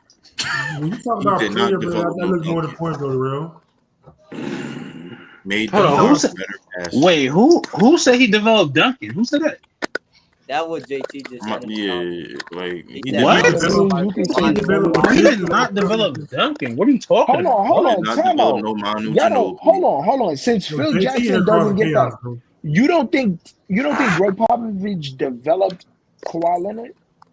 Do I think Kawhi Leonard of all things that's probably the one product? Yeah, he had Kawhi. Just him? But not you think he only developed Kawhi? That was it? Nah, Tony, Manu, Kawhi, DeJounte right now. Yo, I got a question. Y'all think when you Tony Parker was somebody that went against his system. That's true. Y'all think that when you're talking about coaches, like being a good coach, y'all think it's only about developing players or developing system and schemes and shit? Yeah, that too. We talk about system and schemes. Popovich is one of the best. Yeah, system. I don't think he developed Parker and Ginobili as much as we say, but I think he developed a system to all of them can thrive and be, you know, a crucial part of the system and work. Even with Tim Duncan, because you went to the Twin Towers with Tim Duncan and David Robinson being the key people, and then you go from Tony Parker, Ginobili, and then you add Kawhi and Danny Green. So I feel like he always had to move those pieces like a system wise. I feel like Phil Jackson, as far as developing players, like of course he had a triangle offense, but he had that from Tex Winter. So he got that from a guy on his coaching staff. You know what I mean? So I feel like he mentally prepared the guys and got them ready. Like Jordan, you're an all-star player. You're a superstar player. Like nobody can. You're a megastar. But if you want to win championships, you're going to be a GOAT. Kobe, you're a great player. You got great talent. You focus. You work hard. All these things. But mentally, you got to prepare yourself a different kind of way. You can't talk to everybody the way you talk to everybody. You got to, and if you do, you got to do it with a purpose. So if he talking shit, he always talking with a purpose, bro. You're not just talking for nothing. When you open his mouth, he is saying something. I think he got that from Phil Jackson, bro. Like mentally, he's like one of the coldest people you can put in the game, bro. Jordan and Kobe were two of the coldest, sharpest, high IQ, whatever you want to call high intensity players you can put in the game. And I feel like Phil actually helped them. Even if they had it already, he helped them mold it to a way where it's constructed enough to help a team win the game or a championship. Let's not forget, this man, Greg Pop, never won a championship back to back. Like this man, Phil Jackson, won three threes.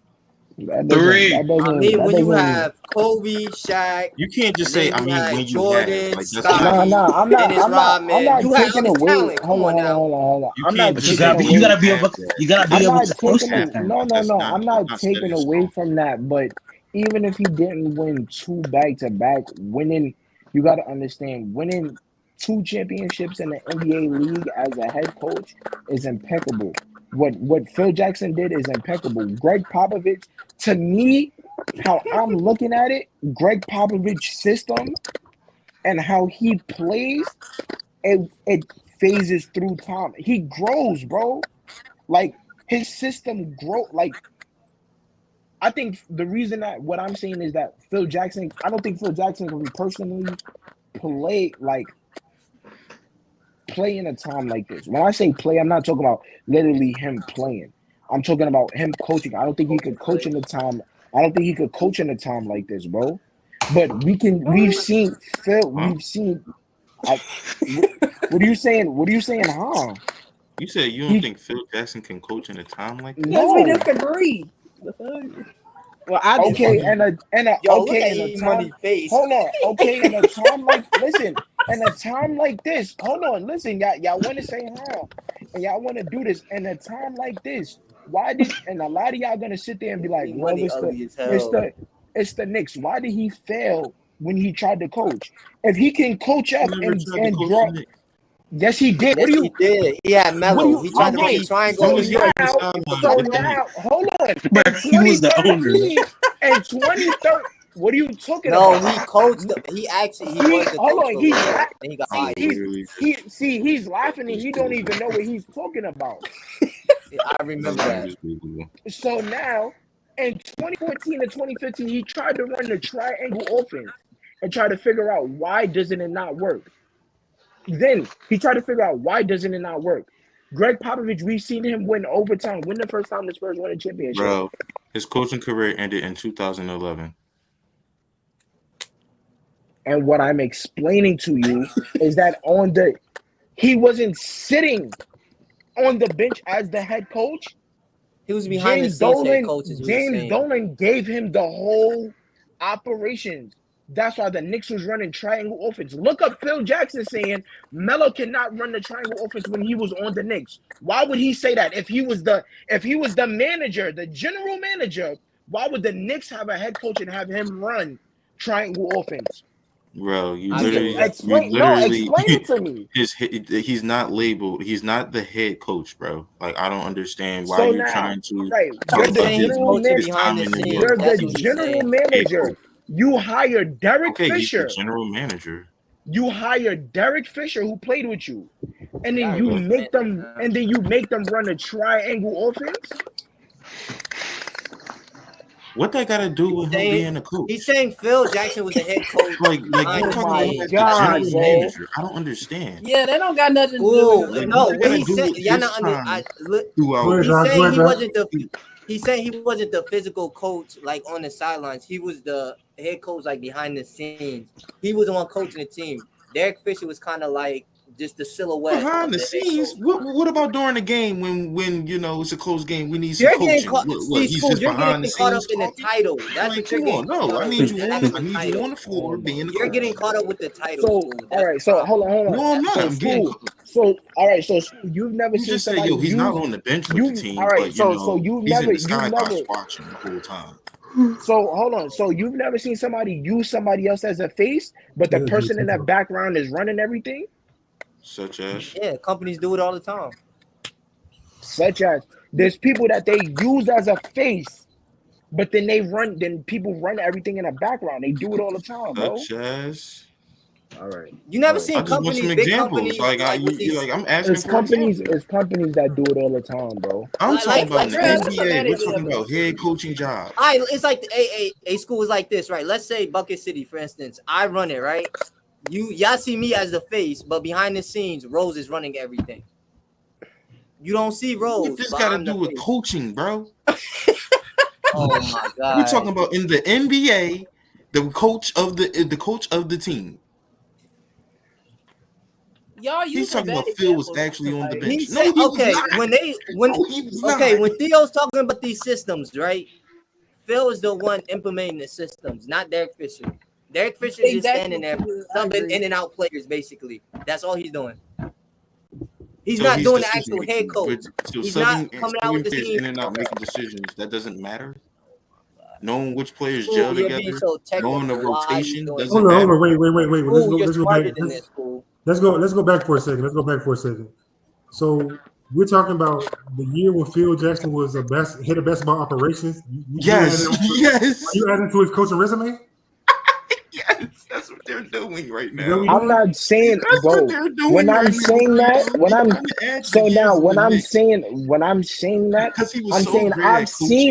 I've seen him. I'm not talking. I've seen him literally be out. I've seen him literally try to implement his system through another head coach that he hired So he knows they're gonna listen to me because I coached him, and he's gonna run my plays, and it did not work. Because he even said it himself. I cannot coach the head Knicks if I wanted to. He's literally said it himself. Bro, nah. He is saying everything in the you can say the same thing for the Miami Heat, but Eric Spoelstra he gets did his it. love. All right, hold on. So what are you talking about? So now, when he was the operations for the Knicks, he took it upon himself to hire Derek Fisher. Who did Derek Fisher play for? He played for Phil Jackson. Okay, Derek Fisher as he just went out. Thank God, because it's not the head coach. I don't understand. It's not. He's not the head coach. This man sound like a computer, bro. I don't know some of y'all he's not the head coach. I just they're trying to put that on his coaching resume. Like that don't count. Yeah, school actually right. It's not his because y'all want the technical answer. Y'all playing semantics. It's not technical. You going too yes, deep. y'all are. What That's it what y'all doing. That's so, like if we got a team, right? And Theo tells me what plays to run and what system we're running. I'm still the head coach. Y'all gonna say I'm the head coach? But you still got the final decision because you're on the court with them. So like, right? That's what I'm saying. You may see something that I don't see. You be like, you know what? I can't run that because I know they're gonna score on this shit. Or they gonna we all know Derek Fisher didn't do that though. We all know Derek Fisher didn't do that. Let's be honest. I didn't watch it. We all know he We all know. Does Derek Fisher have another job? Yeah. No, I'm just saying, like, if you're not labeled a head coach, like even let's say like this is my thing, like if he's not labeled a head coach, I can't put that on his resume. Let's say he went to the Knicks and he was the assistant coach. That means he's on the court with the players. I still can't put that on his resume. That's just how I can do it. I can't do so Theo, Theo, if Eric Spoelstra gets hired as whatever a team in Europe, basketball operations, he says, "We ain't saying it wrong." Theo, I'm saying all I'm saying is that Theo played for me, so he understands how I want things done. He says, "Fine, you're gonna be the head coach," but he implements all his playbooks through you. You don't create not a play. All his plays is through you. He funnels all his plays through you. Mm-hmm. You're gonna say that's you coaching? That's literally you coaching? If we lose the game, it's not my fault. If I'm giving you plays, I'm following through you. It's not my fault. It's your fault. I can't put the blame on Phil for those the Knicks. Come on, y'all use y'all head. I think y'all are getting hung up on the title too much. I understand exactly what he's saying, but I'm saying like we comparing coaches. So we were comparing what you did as a coach. I can't compare what you told somebody to do when you wasn't a coach. I agree with you. Like he didn't like you still gotta know how to use it. You just can't say, here you go. Here's my playbook. This is what I use. No, that's why I said what he did, he hired a player that played for him because the player would know how he wanted ran because he had to do it as a player. If I hired you for something and I already know how it's done, but I just can't be out there and I say, yo, bro, you know how I want it done. You know how I had it ran. You have to run it like that. Derek Fisher did not. And I'm telling you, I personally watched it. Derek Fisher did not run up at play. And that season, he didn't sit on the bench. All that season, he sat in the crowd. He had him sit in the crowd. And he literally told TMZ, coaching is just not in my contract. But I will do it if I have to. It's not in my contract. It's not in his contract? Real is not right. I think what a disconnect is happening. You guys are getting caught up on this title of head coach. Y'all really getting hung up on the title. I think that's just where the disconnect is happening. Rel is saying, forget it. Let's just ignore head coach, just the name for a minute, and talk about what's actually happening. Derek Fisher is not running a system or anything while on the floor. Phil is telling him what to do. So we get what essentially, you're Phil saying. is actually head coaching. I like it's just a disconnect. I guess we just both going. So let me see it two different ways. So let me ask you this. So with Miami, with Pat Riley running everything, and Eric Spoelstra, just being the face or whatever, do we still give credit to Eric Spoelstra as a head coach? I think their dynamic is different than the dynamic we're talking about right now. Oh my goodness! Oh my God, bro! I'm about to go to bed.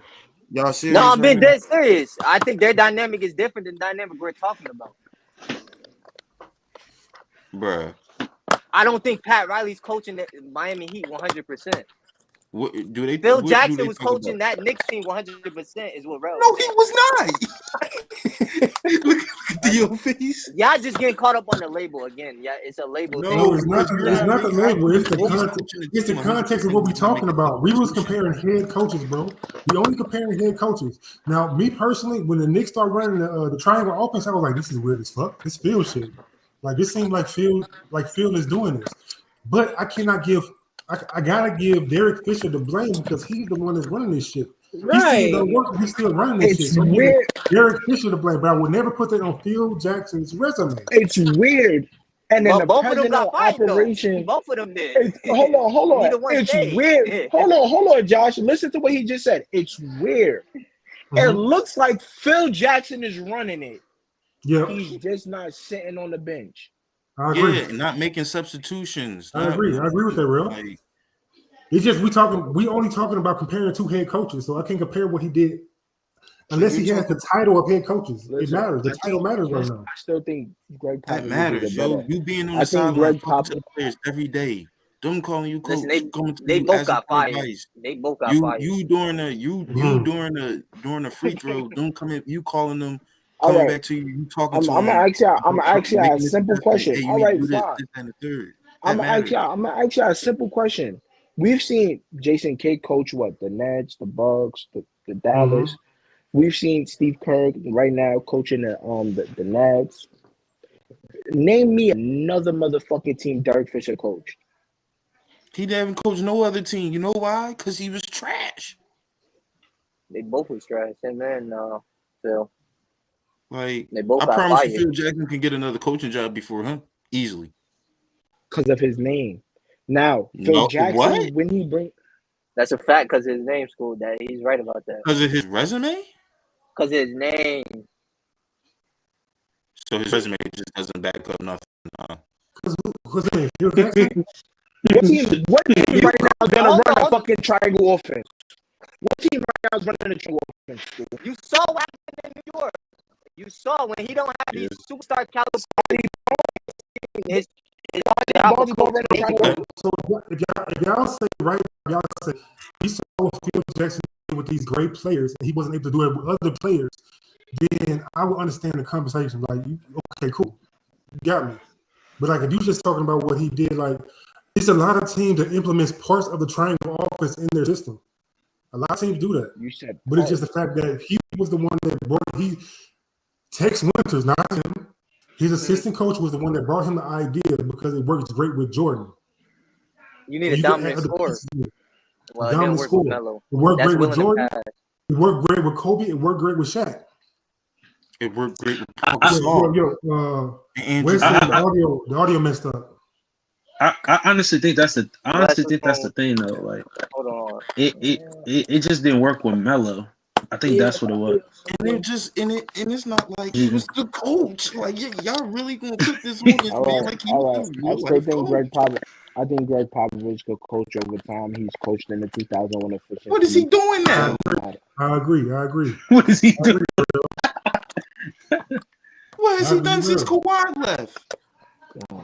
Nothing. Nobody's scared of the Spurs. No. His team this year was better than the water. What did they do? Missed the playoffs. Okay, so not a play-in doesn't matter. Okay. Yeah. In the West, all you had to do was win 33 games. All you had to do was be better than the Lakers this year, and you're in the play-in. That's crazy. not impressive. Okay, cool. Damn, that's sad though. You better than the Lakers. JT, he made the playoffs without Kawhi. Yeah, he made the playoffs that one year where it was LaMarcus Aldridge, DeMar DeRozan, and them boys. And then after that, it was. Then he said, was "What has first Phil round done exit. outside of MJ, Shaq, or Kobe?" Fail. I mean, that was his whole career. Like that's what he had his whole career.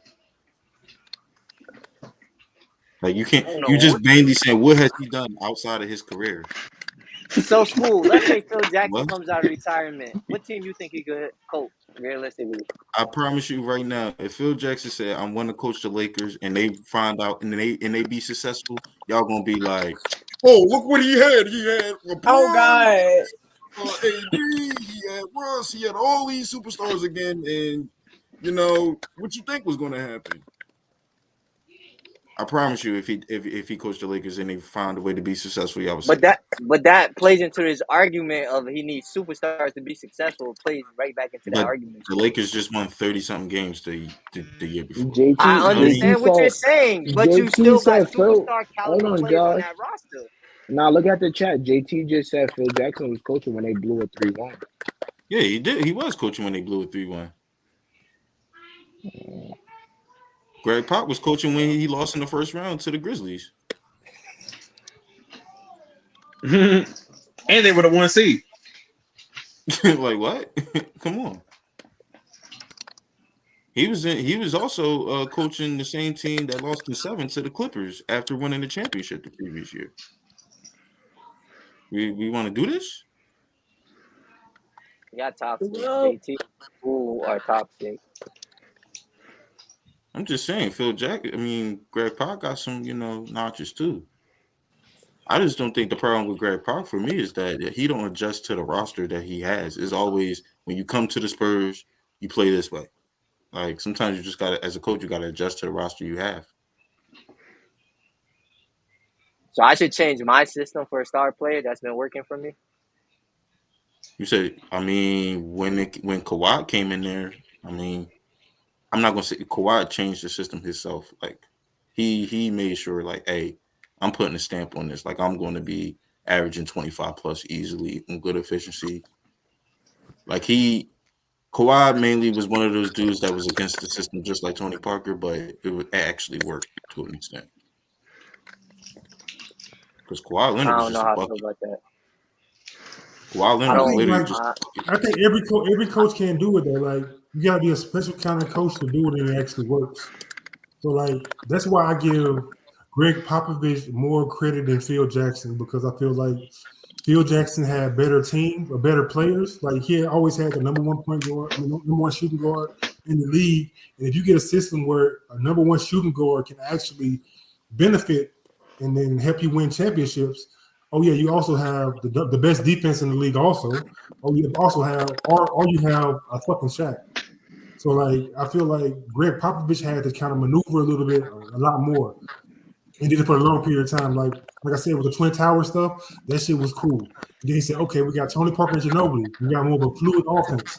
He kind of changed his offense a little bit, and that shit worked out. Then we're like, okay, we got Kawhi now, and we got Danny Green, so we got some younger players coming in and stepping in after these old guys. So you change your system again, and you won in 3 different decades, bro. Like that's tough. I don't care if you had Tim Duncan. That's cool, but you changed the system 3 times while Tim Duncan is there. That's why I say Tim Duncan is the best power forward to me. So what? Phil Jackson won in 3 different decades too. No, but I'm saying but he didn't change it. He didn't change the system the way that Greg Popovich did. He had the same formula all 3 decades. He had the exact same formula. Greg Popovich changed the system. You can say the formula was the same, but it was like it was a different difference in it when you seen them actually play basketball. Like when you watch the Bulls play compared to the Lakers in the early 2000s, you can see the difference. Like yeah, for sure. So I see what you're saying with that, but it was also a difference. Like I said, he just made players significantly better. It's just not a coincidence that you see the best versions of each and every of those star players with him as the coach. I agree with that. He made them tougher. That's not to mention you probably seen the best version of Horace Grant. That's not to mention you probably seen the best version of Pau Gasol or Andrew Bynum or Lamar Odom. That's true. That's true. Those are true. Like you just see the best versions of those players. But I'm saying though, if you put them in that system, like you don't have to when you playing like let's say you play for I forget who he played for when Lamar Odom was playing for the Clippers, you had no system, so you had no kind of structure. You just hooping. Y'all was just hooping.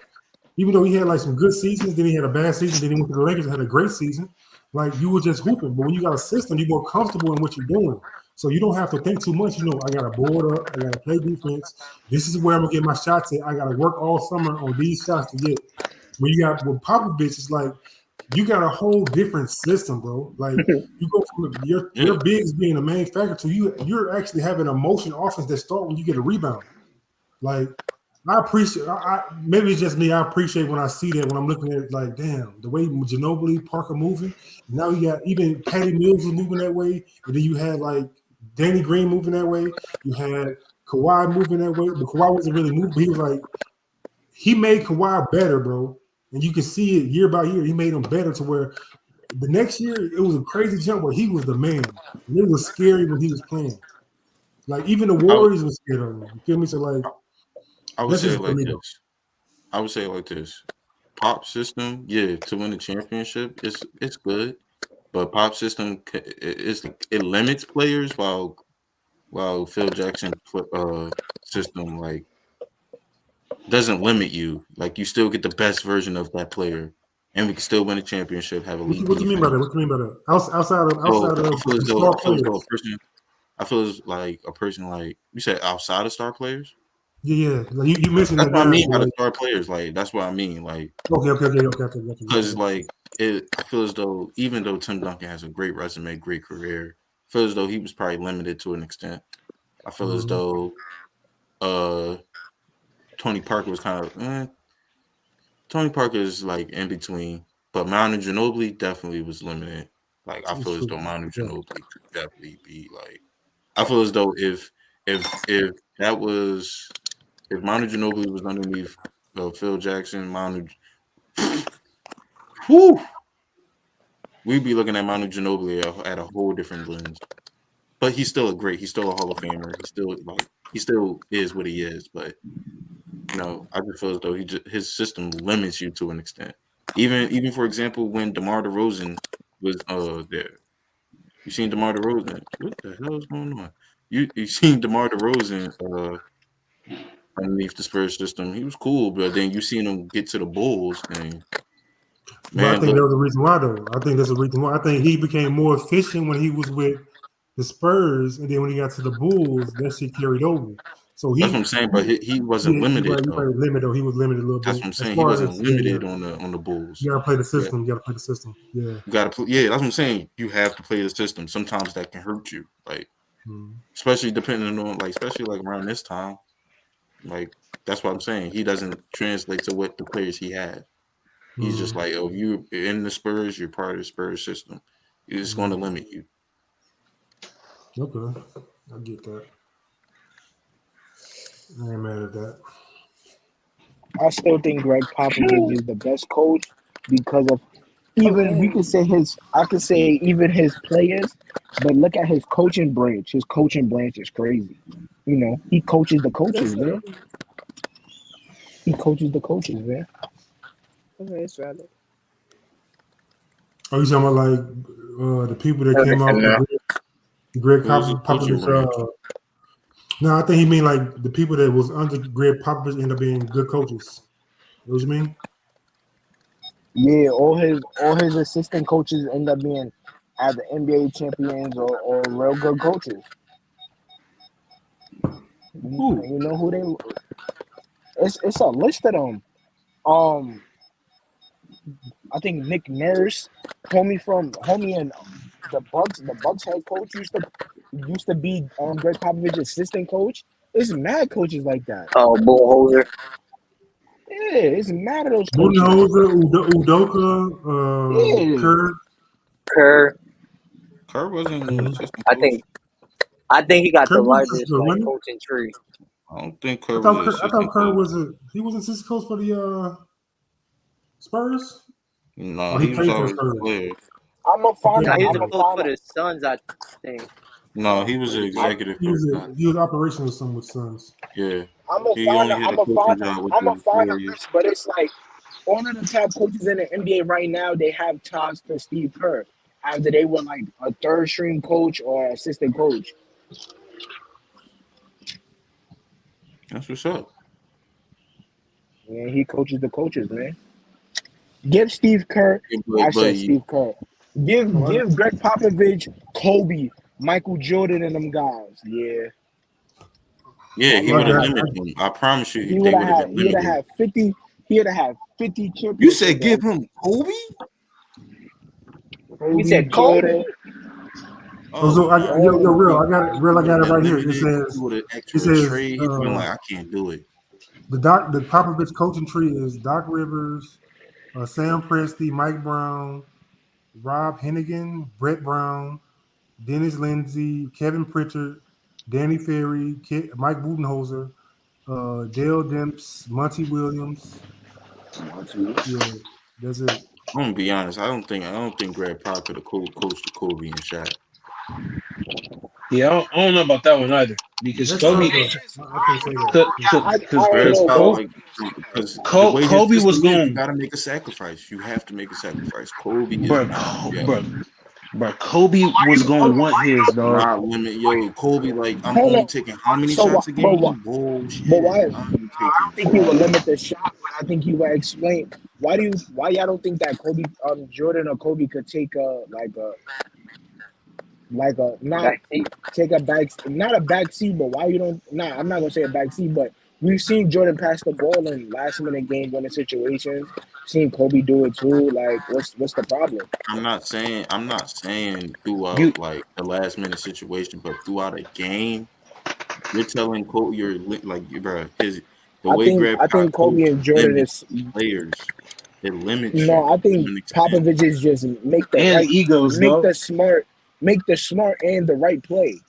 Make the smart what you think Kobe? Right play. What you think Kobe mindset is? I am the right play. Nigga said I am the right play. And then I don't. So time out. I don't think. And then a lot of people be like, I don't think he can coach egos. I think he can, bro. Like, I just think that San Antonio said, fine, bro. I'd rather choose Popovich over Kawhi Leonard. That's what I personally believe. I feel like they just chose one or the other day, and they chose Popovich over Kawhi.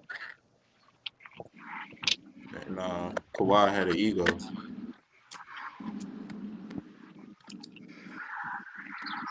Theo, you know how we in this show. Shamari, you know how we in this show. So school and eat money. Oh yeah, I do. Even if you want to say Kawhi don't have an ego, so why do you think he can't deal with ego? If we never seen him with an egotistical player.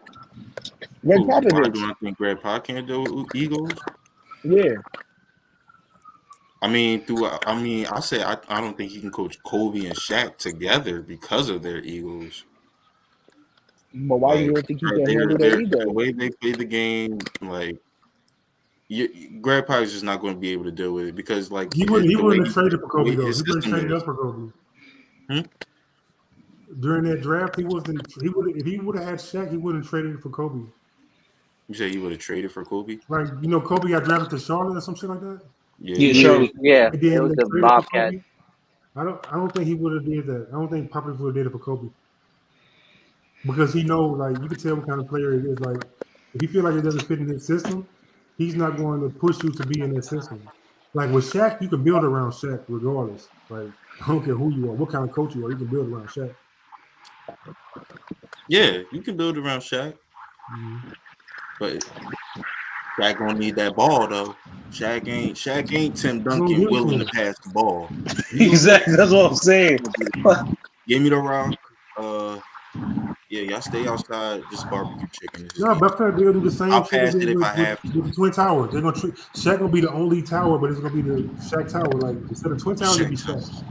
You just put a good defense and like Bruce Bowen, Sean Elliott, guys that's strong 3-and-D guys around him, and a point guard. And that's it. And see what happens. I just think in Grandpa's system, you just have to be willing to sacrifice, and when I mean sacrifice, I mean it shows. Your sacrifice will show to an extent. I think every great player is willing to sacrifice, bro.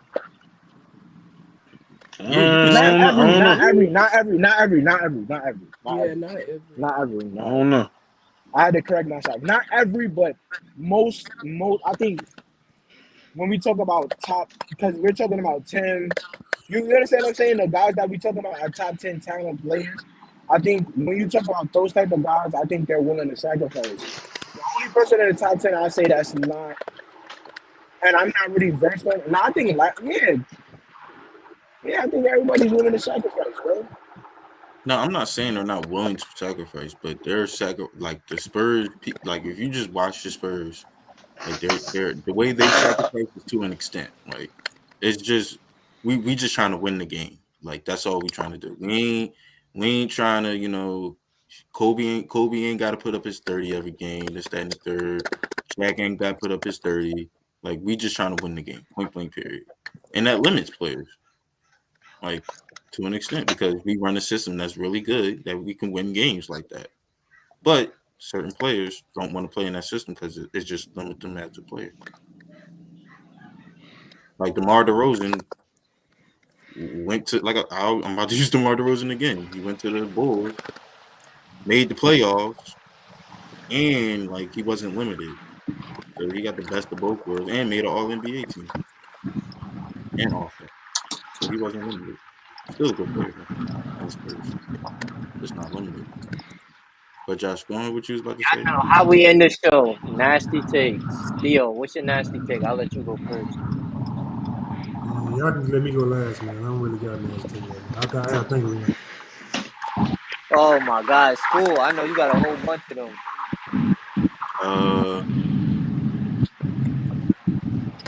James, nasty take.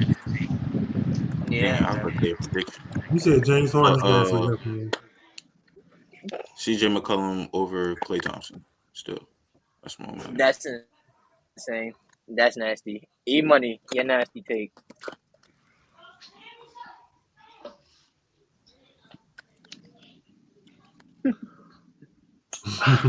Luka the best in the world. Say it.